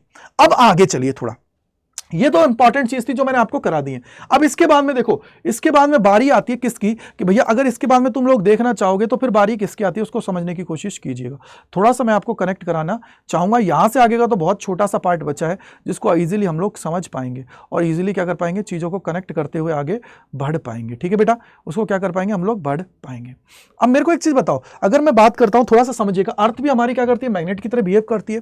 अब अर्थ अगर हमारी मैग्नेट की तरह बिहेव करती है, छोटी छोटी चीजें जिनको तो आप लोग इजीली समझ सकते हो, डिटेल में मैंने ऑलरेडी करा रखा है, उसको देख लीजिएगा। देखो अगर मैं अर्थ की बात करता हूं तो अर्थ के अंदर क्या होता है, सर मैग्नेट की बात करती है, क्योंकि जब अर्थ की बात करती है तो अर्थ का जो नॉर्थ पोल होता है और अर्थ का जो साउथ पोल होता है उसको हम लोग बोलते हैं ज्योग्राफिकल नॉर्थ और ज्योग्राफिकल साउथ। क्या बोलते हैं बेटा, जैसे अर्थ है भैया, ये अगर अर्थ है तो अर्थ है तो ये अर्थ का नॉर्थ पोल होगा, ये साउथ पोल होगा, तो इसको मैं क्या बोलता हूं, इसको बोलूंगा ज्योग्राफिकल, क्या होता है बेटा, इसको बोलूंगा ज्योग्राफिकल नॉर्थ, और इसको मैं क्या बोलता हूं, ज्योग्राफिकल साउथ बोलूंगा। क्या बोलूंगा, ज्योग्राफिकल साउथ। ये जो हमारी मैग्नेट होती है, क्योंकि earth as a magnet work करती है, अगर मैग्नेट की तरह है तो एक मैग्नेट की अगर मैं एक्सिस की बात करता हूं तो मैग्नेट का ये क्या होगा, ये होगा मैग्नेटिक साउथ, ये क्या होता है, मैग्नेटिक नॉर्थ। अब दिमाग में एक याद रखना हमेशा कि जो आप लोगों की कंपास वगैरह बनाई जाती है ना, उसके अंदर बाहर की तरफ तो नॉर्थ पोल और साउथ पोल होता है, लेकिन जो अंदर की तरफ होता है ना वो हमेशा साउथ और नॉर्थ होता है। क्यों, क्योंकि सर नॉर्थ पोल के पास ही साउथ पोल जा सकता है, कभी भी साउथ पोल के पास साउथ पोल नहीं जा सकता है। इसलिए जो वो मैन्युफैक्चर्ड किया जाता है तो अंदर की तरफ तो क्या है, उसके अंदर साउथ है, अगर नॉर्थ की तरफ, लेकिन बाहर से वो हमें क्या दिखाई देता है, नॉर्थ और साउथ ही दिखाई देता है, जिससे वो उसकी तरफ अट्रैक्ट है। ऐसी पॉसिबिलिटीज नहीं है, क्योंकि अगर आप लोग बात करते हो कि कितने एंगल पे ये दोनों झुके हुए हैं, तो 11.3 के अराउंड ये आप सभी का आता है। अब यहां पे 2-3 वर्ड्स और होते हैं जिसको आप लोग बोलते हो, देखो ये रहा, ये क्या है, ज्योग्राफिकल इक्वेटर। ज्योग्राफिकल इक्वेटर का मतलब क्या है कि सर ज्योग्राफिकल एक्सिस है, उसके 90 डिग्री की बात करोगे तो ये तुम्हारा क्या होता है, ज्योग्राफिकल इक्वेटर, ये तुम्हारी क्या होती है, ज्योग्राफिकल एक्सिस होती है। इसी तरीके से अगर मैं मैग्नेट की बात करता हूं तो ये क्या होती है, मैग्नेट के लिए मैग्नेटिक एक्सिस होती है, और ये क्या होता है, जो मैग्नेटिक इक्वेटर आप सभी का होता है। क्या होता है, मैग्नेटिक इक्वेटर आप सभी का होता है। अब यहां पे कुछ चीजें होती हैं जिनको आप लोगों को समझने की जरूरत है कि यहां पे क्या होता है। सर एक वर्ड होता है जिसको बोला जाता है ज्योग्राफिक मेरिडियन, और एक होता है मैग्नेटिक मेरिडियन। तो ज्योग्राफिकल मेरिडियन का मतलब क्या होता है, एक इमेजिनरी प्लेन होता है। क्या होता है बेटा, जो इमेजिनरी प्लेन होता है, जो हम लोग बोलते हैं कि जो अर्थ की एक्सिस है उसके साथ बना हुआ है, अर्थ की एक्सिस के साथ हम लोग उस प्लेन को कंसीडर करते हैं, और मैग्नेट के साथ मैग्नेट इमेजिनरी प्लेन को कंसीडर करते हैं, जिसको बोला जाता है मैग्नेटिक मेरिडियन। तो ये जो हमारी अर्थ के लिए जो होता है, जिसको क्या बोला जाता है, ज्योग्राफिकल मेरिडियन, और हमारे मैग्नेट के लिए होता है, ये क्या होता है, मैग्नेटिक मेरिडियन। इन दोनों के बीच का जो एंगल होता है उसको हम लोग बोलते हैं एंगल ऑफ डिक्लिनेशन। क्या बोलते हैं, एंगल ऑफ डिक्लिनेशन हम लोग बोलते हैं। अब बात आती है, एक होता है angle of dip. Angle of dip का मतलब क्या है कि हमें ये पता है कि फील्ड लाइंस जो होती हैं वो कहां से निकलती हैं, बोलो सर नॉर्थ पोल से निकलती हैं, साउथ पोल की तरफ जाती हैं। तो ये जब नॉर्थ पोल से निकलती हैं तो ये क्या होती हैं बेटा, यहां पे क्या होती हैं, 0 डिग्री होती हैं या 90 डिग्री होती हैं, आप मुझे बताओगे। यार पोल्स की जब बात की जाती है ना, किसके साथ बात करता हूं, अगर मैं इसकी पोल्स की बात करता हूं तो पोल्स पे हमेशा ये क्या होती है, 90 डिग्री होती है। यहां पे क्या होती है, 90 डिग्री होती है, लेकिन जब ये इसके हॉरिजॉन्टल जाती हैं, इसके हॉरिजॉन्टल होती हैं, उस जगह इनका जो एंगल होता है वो कितना होता है, 0 डिग्री। तो यार हमारी जो ये लाइंस होती हैं, इनका एंगल्स की बात की जाती है तो मैग्नेटिक पोल्स के ऊपर कितना होता है, 90 डिग्री होता है, और एंगल ऑफ डिप जो होता है वो 0 डिग्री कहां पे होता है, वो हमारी जो मैग्नेटिक जो फील्ड है, ये इसका जो हॉरिजॉन्टल है, या मैं बोलूं मैग्नेटिक इक्वेटर के ऊपर कितना होता है, 0 डिग्री। लेकिन जब मैग्नेटिक एक्सिस की बात करते हैं या मैग्नेटिक पोल्स की बात करते हैं, उसके ऊपर कितना होता है, 90 डिग्री होता है। इसलिए इसको क्या बोला जाता है, एंगल ऑफ डिप। हम सब कंसीडर करते हैं कि डिप किस तरीके से आ रहा है, राइट है। अब इसके बाद में कुछ चीजें होती हैं, जैसे यहां पे हॉरिजॉन्टल और वर्टिकल की जब बात की जाती है, आप सभी जानते हो कि अगर मैं हॉरिजॉन्टल कंपोनेंट की बात करूं, जब यहां पे हमारे पास क्या है बेटा, अगर मैं हॉरिजॉन्टल कंपोनेंट की बात करता हूं, मान लीजिए मैंने यहां पे एंगल्स लिए हैं, एंगल ऑफ डिक्लिनेशन मैंने आपको समझा दिया। अगर मैं यहां पे बात करता हूं कि हॉरिजॉन्टल एक्सिस के लिए मैं निकाल रहा हूं तो क्या होगा। यार देखो हॉरिजॉन्टल एक्सिस के लिए 2-3 चीजें आपको पता होना चाहिए कि अगर मैं रिजल्टेंट की बात करता हूं, मैग्नेटिक फील्ड की अगर रिजल्टेंट की बात कर रहा हूं कि हॉरिजॉन्टल एक्सिस में कितना है, तो मैंने मान लिया कि भैया ये कितना है, बीई कॉस थीटा है। क्या है, बीई कॉस थीटा है, या जो भी मानना है, अल्फा मानना है, बीटा मानना है, जो मान लीजिए। अगर मैं वर्टिकल कंपोनेंट की बात करता हूं तो कितना हो जाता है, बीई साइन थीटा हो जाता है। भैया इन दोनों को जब डिवाइड करते हो, क्योंकि साइन थीटा और कॉस थीटा की बात करते हो, तो टेन थीटा आप सभी का बन जाता है, और tan theta is equal to क्या हो जाता है, B V by B H आप सभी का हो जाता है। यानी कि vertical component divided by horizontal component of magnetic field. तो ये तुम्हारे क्या होता है, अर्थ मैग्नेटिज्म की बात जब की जाती है तो ये होता है। अब यहां पे एक वर्ड होता है जिसको बोला जाता है बेटा मैग्नेटिक परमिएबिलिटी। तो मैग्नेटिक परमिएबिलिटी क्या होता है, तो ये हमारी क्या होती है कि एबिलिटी होती है कि जब हमारी फील्ड लाइंस होती हैं उनको कितना अपने अंदर से होकर निकाल करती है, यानी कि पास कराती है। वो कितनी होती है, mu is equal to B by H. Mu is equal to B by H है। एच का मतलब होता है बेटा मैग्नेटिक फील्ड इंटेंसिटी। इंटेंसिटी का मतलब क्या हुआ कि कितना जल्दी कोई भी मैग्नेटिक फील्ड है उसके अंदर कोई भी एलिमेंट को रखा जाता है तो वो इंटेंसिटी उसकी कितनी है, कितना मतलब इंटेंसिटी का मतलब है कि कितनी तीव्रता से वो मैग्नेटिक फील्ड वहां पे है। और बी की बात करते हैं तो ये होती है मैग्नेटिक फील्ड स्ट्रेंथ। क्या होती है, स्ट्रेंथ का मतलब है कि कितना स्ट्रांग मैग्नेटिक फील्ड है। तो ये हुआ कि यार मैग्नेटिक फील्ड की बात कर रहे हैं, डिवाइडेड बाय अगर इंटेंसिटी को करते हैं तो ये हमारी क्या आ जाती है, परमिएबिलिटी हमारी आ जाती है। इसी को और निकाल सकते हैं कि रिलेटिव परमिएबिलिटी क्या होती है। भैया देखो रिलेटिव परमिएबिलिटी की बात की जाती है तो ये हो जाता है permeability of medium divided by mu naught, यानी कि फ्री स्पेस और वैक्यूम के अंदर हमारी परमिएबिलिटी कितनी है। फिर स्ट्रेंथ की अगर मैं वैक्यूम की बात करता हूं तो ये आप सभी का होता है। अगर मैं एयर और इसकी बात करता हूं वैक्यूम के लिए, इसकी वैल्यू 1 हो जाती है, तो म्यू बराबर क्या हो जाता है, म्यू नॉट आप सभी का हो जाता है। तो ये थोड़ी सी टर्म आप सभी को पता होनी चाहिए कि यहां पर रिलेटिव मैग्नेटिक परमिएबिलिटी कितनी होती है। अब बारी आती है सर, यहां पे एक वर्ड होता है जिसको बोला जाता है इंटेंसिटी ऑफ मैग्नेटाइजेशन। मान लीजिए आप लोगों ने क्या किया, कोई भी सोलेनोइड लिया, सोलेनोइड के अंदर करंट फ्लो हो रहा है, मैग्नेटिक फील्ड बन रहा है, मैग्नेटिक फील्ड के अंदर आप सभी ने क्या किया, किसी भी एलिमेंट को लाके रख दिया, किसी भी एलिमेंट को लाके रख दिया। एलिमेंट को लाके रखने पर आप सभी ने देखा कि यार वहां पे क्या हुआ कि उस एलिमेंट के अंदर क्या हुआ कि जैसे फॉर एग्जांपल मैंने आयरन रोड को रख दिया। अब आयरन रोड को आप सभी को पता है कि मैग्नेटिज्म की प्रॉपर्टी क्या होती है कि वो अपनी तरफ अट्रैक्ट करता है किसको, चाहे आयरन की बात करूं, निकिल की बात करूं, कोबाल्ट की बात करूं, इनकी अगर मैं बात करता हूं तो राइट। तो यहां पे क्या देखने को मिला कि यार वो अपनी तरफ उनको क्या कर रहा है, अट्रैक्ट कर रहा है, अट्रैक्ट करके उसके अंदर डाइपोल फॉर्म होंगे, और जब डाइपोल बनेगा तो उस केस के अंदर हम लोग बोलते हैं कि यार कितना वो मैग्नेटाइज्ड हुआ है। तो मैग्नेटाइज्ड हुआ है तो इसका मतलब क्या हुआ, हम लोग बोलते हैं कि magnetic moment per unit volume कितना हुआ है, कितना उसका हुआ है, कि कितना मैग्नेटिक मूवमेंट उसके अंदर आया है पर यूनिट। क्योंकि आप सभी को पता है कि अगर पोल स्ट्रेंथ होगी, उनके बीच की डिस्टेंस होगी, तो उसकी वजह से मैग्नेटिक मूवमेंट होगा, यानी कि magnetic movement per unit volume जितना है ना, उसको हम लोग बोलते हैं इंटेंसिटी ऑफ मैग्नेटाइजेशन। अब यहां पे एक वर्ड होता है जो मैग्नेटिक फील्ड इंटेंसिटी का मतलब क्या हुआ, मैग्नेटिक फील्ड इंटेंसिटी का मतलब है कि यार वो कितने एरिया को मैग्नेटाइज कर रहा है। जैसे फॉर एग्जांपल एक मैंने मैग्नेट लिया, मैंने क्या लिया, एक सोलिनॉइड लिया, सोलिनॉइड के अंदर करंट आई फ्लो हो रहा है, नंबर ऑफ टर्न्स n है, तो यहां पे उसकी मैग्नेटाइजिंग फील्ड कितना हो जाएगा, वो हो जाएगा H is equal to NI, यानी कि नंबर ऑफ टर्न्स और गुणा में कितना हो जाएगा, करंट कितना फ्लो कर रहा है, उसकी बात हम लोग यहां पे करते हैं। फोर्थ जो पॉइंट है वो होता है मैग्नेटिक ससेप्टिबिलिटी। मैग्नेटिक ससेप्टिबिलिटी का मतलब है कि जब किसी मटेरियल को मैग्नेटिक फील्ड में रखा जाता है तो कितना जल्दी वो अपने आप को मैग्नेटाइज करता है, कितना जल्दी अपने आप को मैग्नेट की तरह बिहेव कराता है, उसको बोलते हैं ससेप्टिबिलिटी। कि उस क्षेत्र को, उस एरिया को वो कितना जल्दी क्या कर रहा है बेटा, एक्सेप्ट कर रहा है, उसको बोला जाता है मैग्नेटिक ससेप्टिबिलिटी। क्या बोला जाता है, मैग्नेटिक ससेप्टिबिलिटी उसको बोला जाता है। तो इसलिए इस चीज को दिमाग में बिठा लीजिए कि मैग्नेटिक ससेप्टिबिलिटी क्या होती है। इसकी कोई यूनिट नहीं होती, क्योंकि m और h क्या होता है, वो भी मैग्नेटिक फील्ड स्ट्रेंथ होती है, और ये क्या होती है, इंटेंसिटी होती है। तो दोनों की यूनिट तो एक है, वो कैंसिल आउट कर देंगे, देयर इज नो यूनिट। और इसको हम लोग देखते हैं कि कितना जल्दी वो मैग्नेटाइजेशन होता है उस फील्ड के अंदर रखने पर, उसकी वो प्रॉपर्टी हम लोग देखते हैं। अब बारी आती है सर ये, अब सबसे इंपॉर्टेंट है, हमने देखा कि कुछ मटेरियल्स हुए। अब ये देखो यार, मटेरियल्स का मतलब क्या है कि आपने देखा कि यार अगर मैं मैग्नेटिक फील्ड के अंदर किसी भी मटेरियल को रखता हूं तो वो क्या कर सकते हैं, या तो उसको एक्सेप्ट कर सकते हैं, या उसका अपोज कर सकते हैं, या कुछ थोड़ा बहुत उसको एक्सेप्ट कर सकते हैं। तो उन्हीं के बेसिस पे इन एलिमेंट्स को बांटा गया है तीन कैटेगरीज में। एक होता है डाई मैग्नेटिक सब्सटेंस, जैसा आप सभी को नजर आ रहा है, डाई मैग्नेटिक, यानी कि वो हमेशा मैग्नेटिक फील्ड का अपोज करेगा। अगर तुम उसको मैग्नेटिक फील्ड में रखोगे तो वो हमेशा अपोज करेगा, अपने आप को मैग्नेटाइज नहीं होने देगा, यानी कि वो ऑलवेज उस फील्ड का अपोज करेगा, जैसा आप सभी को नजर आ रहा है। क्या है, these are the substance in which feeble magnetism is produced in the direction of opposition to the applied magnetic field. These substances are repelled by strong magnetic field. यानी कि जितना भी strong magnetic field है उनसे क्या होंगे, repel होंगे। अब सबसे इंपॉर्टेंट, अगर रिपेल कर रहे हैं तो इनकी ससेप्टिबिलिटी क्या होती है, कि एक्सेप्ट करने की एबिलिटी, तो वो क्या होगी, नेगेटिव होगी। तो इनकी जो ससेप्टिबिलिटी है वो लाई करती है 0 से लेके -1 के अंदर। किसमें, 0 से लेके -1 के अंदर क्या करती है, लाई करती है। अब रिलेटिव परमेबिलिटी क्या होगी, रिलेटिव परमेबिलिटी का मतलब है म्यू अपॉन में म्यू नॉट, या बोल सकते हो बी अपॉन में एच। अब यहां पे क्या होता है, permeability of medium divided by vacuum के अंदर परमेबिलिटी, उसका अगर तुम निकालते हो तो यहां पे म्यू आर की वैल्यू क्या होती है, 0 और 1 के बीच में लाई करती है।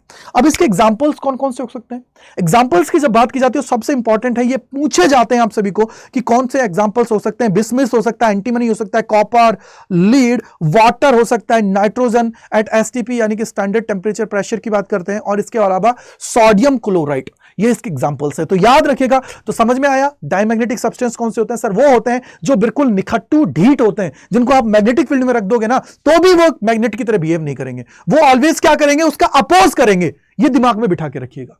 क्या करते हैं, ऑलवेज यहां पे क्या करते हैं, वो उनका अपोज करते हैं, कभी भी वो उनके साथ नहीं जाएगा, वो हमेशा अपोज करेगा।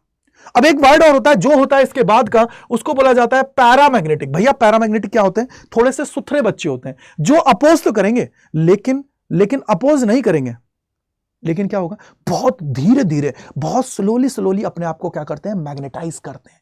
क्या करते हैं, मैग्नेटाइज, यानी कि वो सब्सटेंस जो क्या करते हैं, मैग्नेटिज्म के अंदर आप सभी उनको डालते हो तो उसी डायरेक्शन के अंदर जाके फ्लो करेंगे, लेकिन क्या करेंगे, बहुत, मैं बोलूंगा बहुत धीरे अपने आप को क्या करते हैं, मैग्नेटाइज करते हैं। तो इसलिए इनकी जो वैल्यू होती है, अब मैग्नेटाइज कर रहे हैं तो ऑब्वियसली बात है ससेप्टिबिलिटी 0 से तो ज्यादा रहेगी, और 0 से ज्यादा रहेगी तो कितनी रहेगी, लेस देन ई रहेगी। ई का मतलब क्या होता है, जल्दी बताइए, ई का मतलब क्या हुआ। ई का मतलब अगर मैं टर्म्स ऑफ इलेक्ट्रिक फील्ड की बात करता हूं तो ई का मतलब हमारा होता है परमिटिविटी ऑफ मीडियम, राइट है।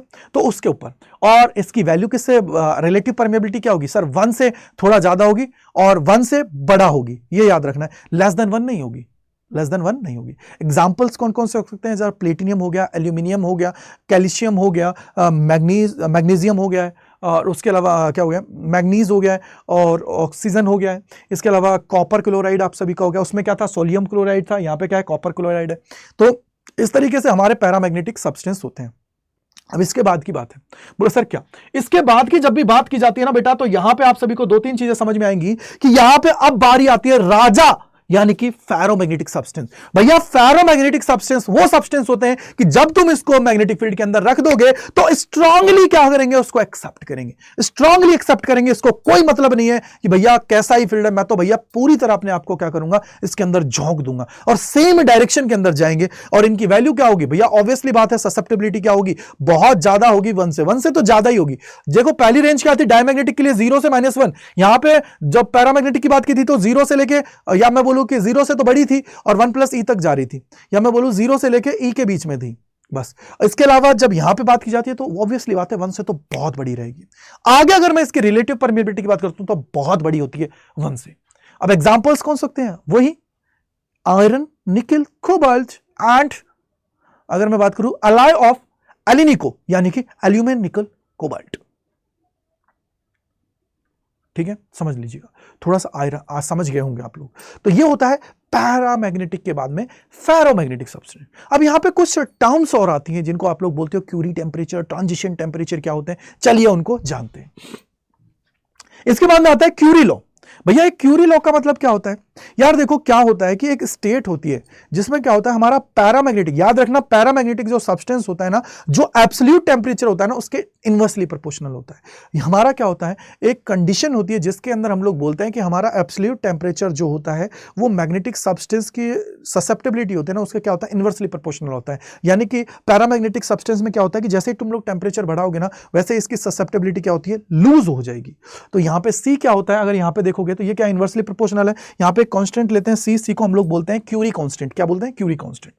अब एक वर्ड और आता है जिसको बोला जाता है क्यूरी टेम्परेचर। यहां पे आपने पढ़ा क्यूरी लॉ। क्यूरी लॉ क्या कहता है कि भैया हमारे पास कोई भी मटेरियल है पैरामैग्नेटिक सब्सटेंस, उसकी जो मैग्नेटिक ससेप्टेबिलिटी होगी वो इनवर्सली प्रोपोर्शनल होती है उसके एब्सोल्यूट टेम्परेचर के, बस ये याद रखिएगा। यानी कि जो ससेप्टेबिलिटी है उसको हम लोग किससे डिनोट करते हैं, जाई से। तो जाई एम इज इक्वल टू क्या हो जाएगा बेटा, C/T आप सभी का हो जाता है। अब दूसरा होता है sir Curie law. Curie law होता है बेटा कि आप लोगों का जैसे टेम्परेचर बढ़ाया जाता है और वो टेम्परेचर जिसके ऊपर हमारा फेरोमैग्नेटिक सब्सटेंस होता है, क्या होता है, वो टेम्परेचर जिसके ऊपर हमारा फेरोमैग्नेटिक सब्सटेंस होता है वो कन्वर्ट हो जाता है पैरामैग्नेटिक में।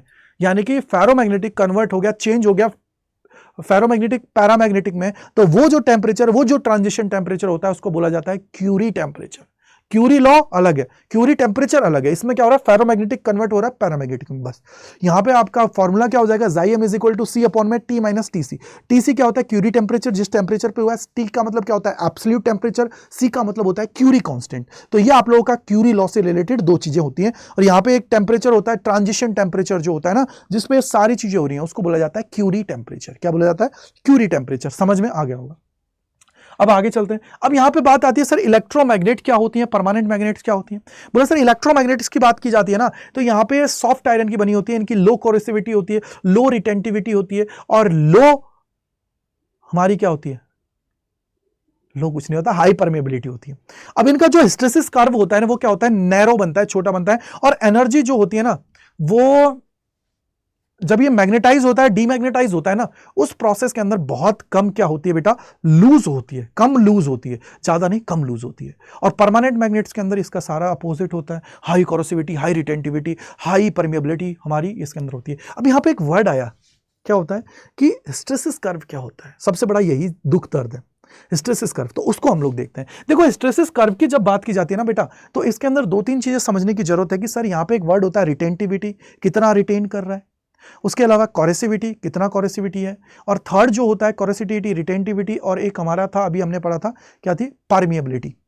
परमिएबिलिटी कितनी है, इसका कर्व कितना है। देखो यार, जब भी किसी सब्सटेंस को तुम लोग मैग्नेटिक फील्ड के अंदर रखते हो ना, तो मैग्नेटिक फील्ड क्या करता है, अपने आप को मैग्नेटिक फील्ड के अंदर तुमने किसी भी सब्सटेंस को रखा था, एक सब्सटेंस अपनी एक लिमिट तक अपने आप को मैग्नेटाइज करता है। ऐसा नहीं कि जिंदगी भर तक मैग्नेटाइज करता रहेगा, ऐसा पॉसिबिलिटीज नहीं है। एक लिमिट होती है हर एक चीज की। आप खाना खाते हो, 5 रोटी की लिमिट है तो 5 ही खाओगे, ऐसा थोड़ी 50 खा जाओगे, ऐसा पॉसिबिलिटीज नहीं है। अगर एक रोटी की कमी है, एक रोटी किया तो एक रोटी खाओगे, आधी रोटी किया तो आधी रोटी खाओगे। ऐसा नहीं है कि सर हम लोग 5 की जगह 50, 100, 200, 300 हम लोग खा लेंगे, वो कभी भी पॉसिबिलिटीज नहीं होती है।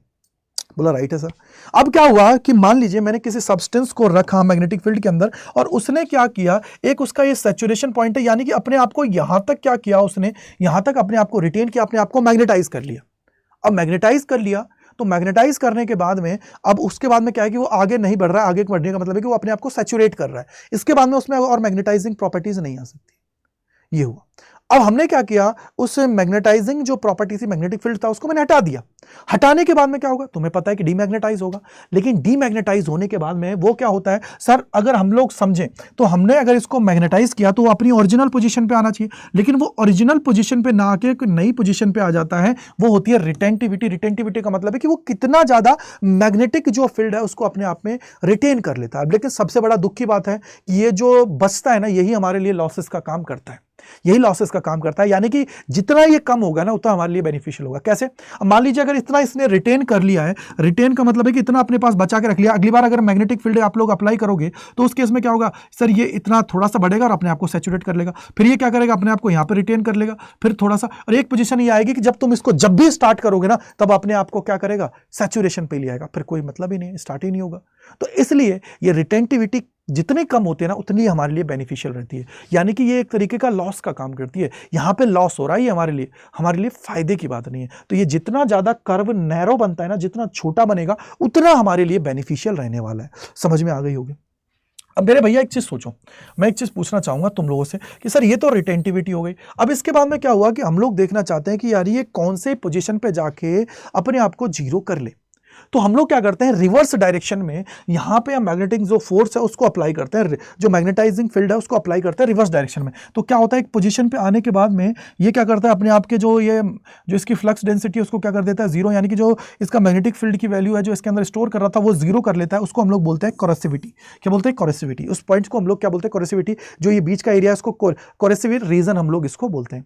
इसके बाद में क्या हुआ कि सर फिर अब क्या होता है कि इसको हम लोग अप्लाई किया तो मैक्सिमम वापस जाएगा, फिर इसके बाद में ये इस तरीके से रिटेन करेगा, फिर रिटेंटिविटी होगी। इस तरीके से ये क्या होता है, पूरा कर्व बनता रहेगा और चीजें होती रहेंगी। तो इसका मतलब क्या हुआ कि सर हमने अभी पढ़ा था कि ये जो कर्व है बेसिकली जितना ज्यादा नैरो आएगा ना उतना हमारे लिए बेनिफिशियल है। यानी कि जो ये पूरी प्रोसेस हो रही है ना, बेसिकली जो किसी भी चीज को तुम मैग्नेटाइज कर रहे हो, डीमैग्नेटाइज कर रहे हो, मैग्नेटाइज कर रहे हो, डीमैग्नेटाइज कर रहे हो, तो उसके अंदर ये पूरी प्रोसेस हो रही है। इस प्रोसेस की जब बात की जाती है ना तो इस तरीके से ये सारी प्रोसेस इसके अंदर हो रही है। तो ये कर्व जितना नैरो आता है ना उतना हमारे लिए बेनिफिशियल होता है। तो इसलिए तो यहां पे वर्ड था, क्या लिखा हुआ था कि the hysteresis curve must be narrow. जितना ये छोटा आएगा उतना हमारे लिए बेनिफिशियल होगा। क्यों? क्योंकि सर जितना ज्यादा इसको मैग्नेटाइज और डीमैग्नेटाइज हम लोग कर रहे हैं तो उसके अंदर जो हमारी एनर्जी डिसिपेट हो रही है ना वो क्या होगी, लो होगी। और जबकि परमानेंट मैग्नेट के अंदर ये सारी चीजें ज्यादा होती हैं। अपने आप को ये रिटेन कर पाता है, इसकी प्रॉपर्टी बहुत ज्यादा है कि रिटेन बहुत ज्यादा करता है। अगर ये टेम्परेचर, रूम टेम्परेचर की मैं बात करता हूं तो उसके अंदर अब यहां पे देखो हाई रिटेंटिविटी होती है, हाई कोरेसिविटी होती है, हाई परमेबिलिटी होती है, सब कुछ हाई होती है इसके अंदर। किसके अंदर? परमानेंट मैग्नेट के। इसलिए तो हम लोग यूज करते हैं ना, कोर्स को जो यूज करते हैं वो किसकी बनी हुई होती है, सॉफ्ट आयरन की बनी हुई होती है। आई थिंक सारी चीजें आप सभी को क्लियर हो गया होगा। तो ये था हमारा चैप्टर नंबर 5 जिसका नाम था मैग्नेटिज्म एंड मैटर। बहुत प्यार से हमने इसको समझा, बहुत अच्छे से चीजों को किया, कनेक्ट किया, जिससे आप सभी को ये बेनिफिट देने वाला है। तो चलिए आगे हम लोग देख लेते हैं। अगर आप लोग जुड़ना चाहते हो हमारे साथ हमारे प्रीमियम कंटेंट के अंदर, प्रीमियम यानी कि हमारे जो पेड कोर्सेज हैं उसके अंदर जुड़ना चाहते हो, अपनी तैयारी को धमाकेदार तरीके से करना चाहते हो तो जुड़ सकते हो आप लोग यूजिंग द कोड Y485। इस Y485 को लगाइए और अपनी लाइफ को झिंगालाला कर लीजिए, क्योंकि यही वो कोड है जो आप लोगों को आपकी सक्सेस तक पहुंचाने वाला है और आपको आपकी तैयारी में आपकी मंजिल तक पहुंचाने वाला है। तो Y485 यूज करिए और आपको मैक्सिमम डिस्काउंट इसके ऊपर मिल जाएगा। ठीक है बेटा जी। So thank you so much मेरे साथ जुड़ने के लिए अड्डा 24/7 CUT के इस परिवार के अंदर मैं बहुत तहे दिल से आप लोगों का शुक्रिया अदा करता हूं। अगर वीडियो अच्छी लगी है, एफर्ट्स अच्छे लगे हैं, तो इसको शेयर कीजिएगा अपने दोस्तों तक और कमेंट सेक्शन के अंदर बता के जाइएगा कि कैसा लगा आप सभी को। अब इसके बाद में अगर आप लोग एनरोल करना चाहते हो तो वो भी बता देता हूँ कैसे आप सभी को एनरोल करना है। तो एनरोल करने के लिए आप लोगों को क्या करना है, यहाँ पे जाना है, किसके ऊपर, गूगल के ऊपर या इस पर चले जाइएगा। यहाँ जाने के बाद में आप लोगों को क्या करना है, टाइप करना है अड्डा 24/7, पहला लिंक खुलेगा, उसमें ऐसे आपका आ जाएगा। यहाँ पे आप लोगों को जाना है और यहाँ पे अंडर ग्रेड एंट्रेंस एग्जाम पे जाना है। जैसे ही CUT पे जाओगे आपके सामने साइंस का आ गया है, महापैक भी आ गया, तो साइंस पे जाइएगा। साइंस के अंदर जितने भी हमारे लेटेस्ट बैचेस होते हैं वो सारे यहाँ पे आपको मिल जाते हैं। महापैक का मतलब होता है pack of all the batches, यानी कि इसके अंदर जितने भी आप लोगों के अड्डा 24/7 CUT के ऊपर जितने भी बैचेस आएंगे वो सारे आप लोगों को मिलते हैं इसके अंदर। और अगर आप लोग सिर्फ स्पेशल बैचेस के अंदर जाना चाहते हो तो जैसे फॉर एग्जांपल ये नया है तो इस पर क्लिक करिए और यहाँ पे जाओगे तो बाय नाउ पे आप लोगों को क्लिक करना है। और बाय नाउ पे जाने के बाद में यहाँ पे कूपन कोड लगाना है, वो है Y485। ये Y485 जैसे ही आप सभी अप्लाई करेंगे मेरे भैया, आप सभी को देखिए अच्छा खासा डिस्काउंट इसके ऊपर मिल जाएगा यूजिंग द कोड Y485। तो जाइए, एनरोल करिए और अपनी तैयारी उसको धमाकेदार तरीके से स्टार्ट कर दीजिए, क्योंकि सिलेक्शन हमें लेना है और सिलेक्शन बेटा बातों से नहीं मिलता है, सिर्फ मेहनत से मिलता है, याद रखिएगा। क्योंकि इसके अंदर, इस बैच के अंदर जो भी चीज़ आप लोगों के लिए रिक्वायर्ड है ना सिलेक्शन के लिए, वो सारी चीज़ें इसके अंदर आप सभी को दी जा रही हैं, जिससे आप लोग अपनी तैयारी बहुत ढंग से कर सकें। So thank you so much and bye bye to all. God bless you सभी को मेरी तरफ से। मिलते हैं इसी प्रकार के और सेशंस में अड्डा 24/7 CUT चैनल के ऊपर। Thank you and bye bye to all. God bless you.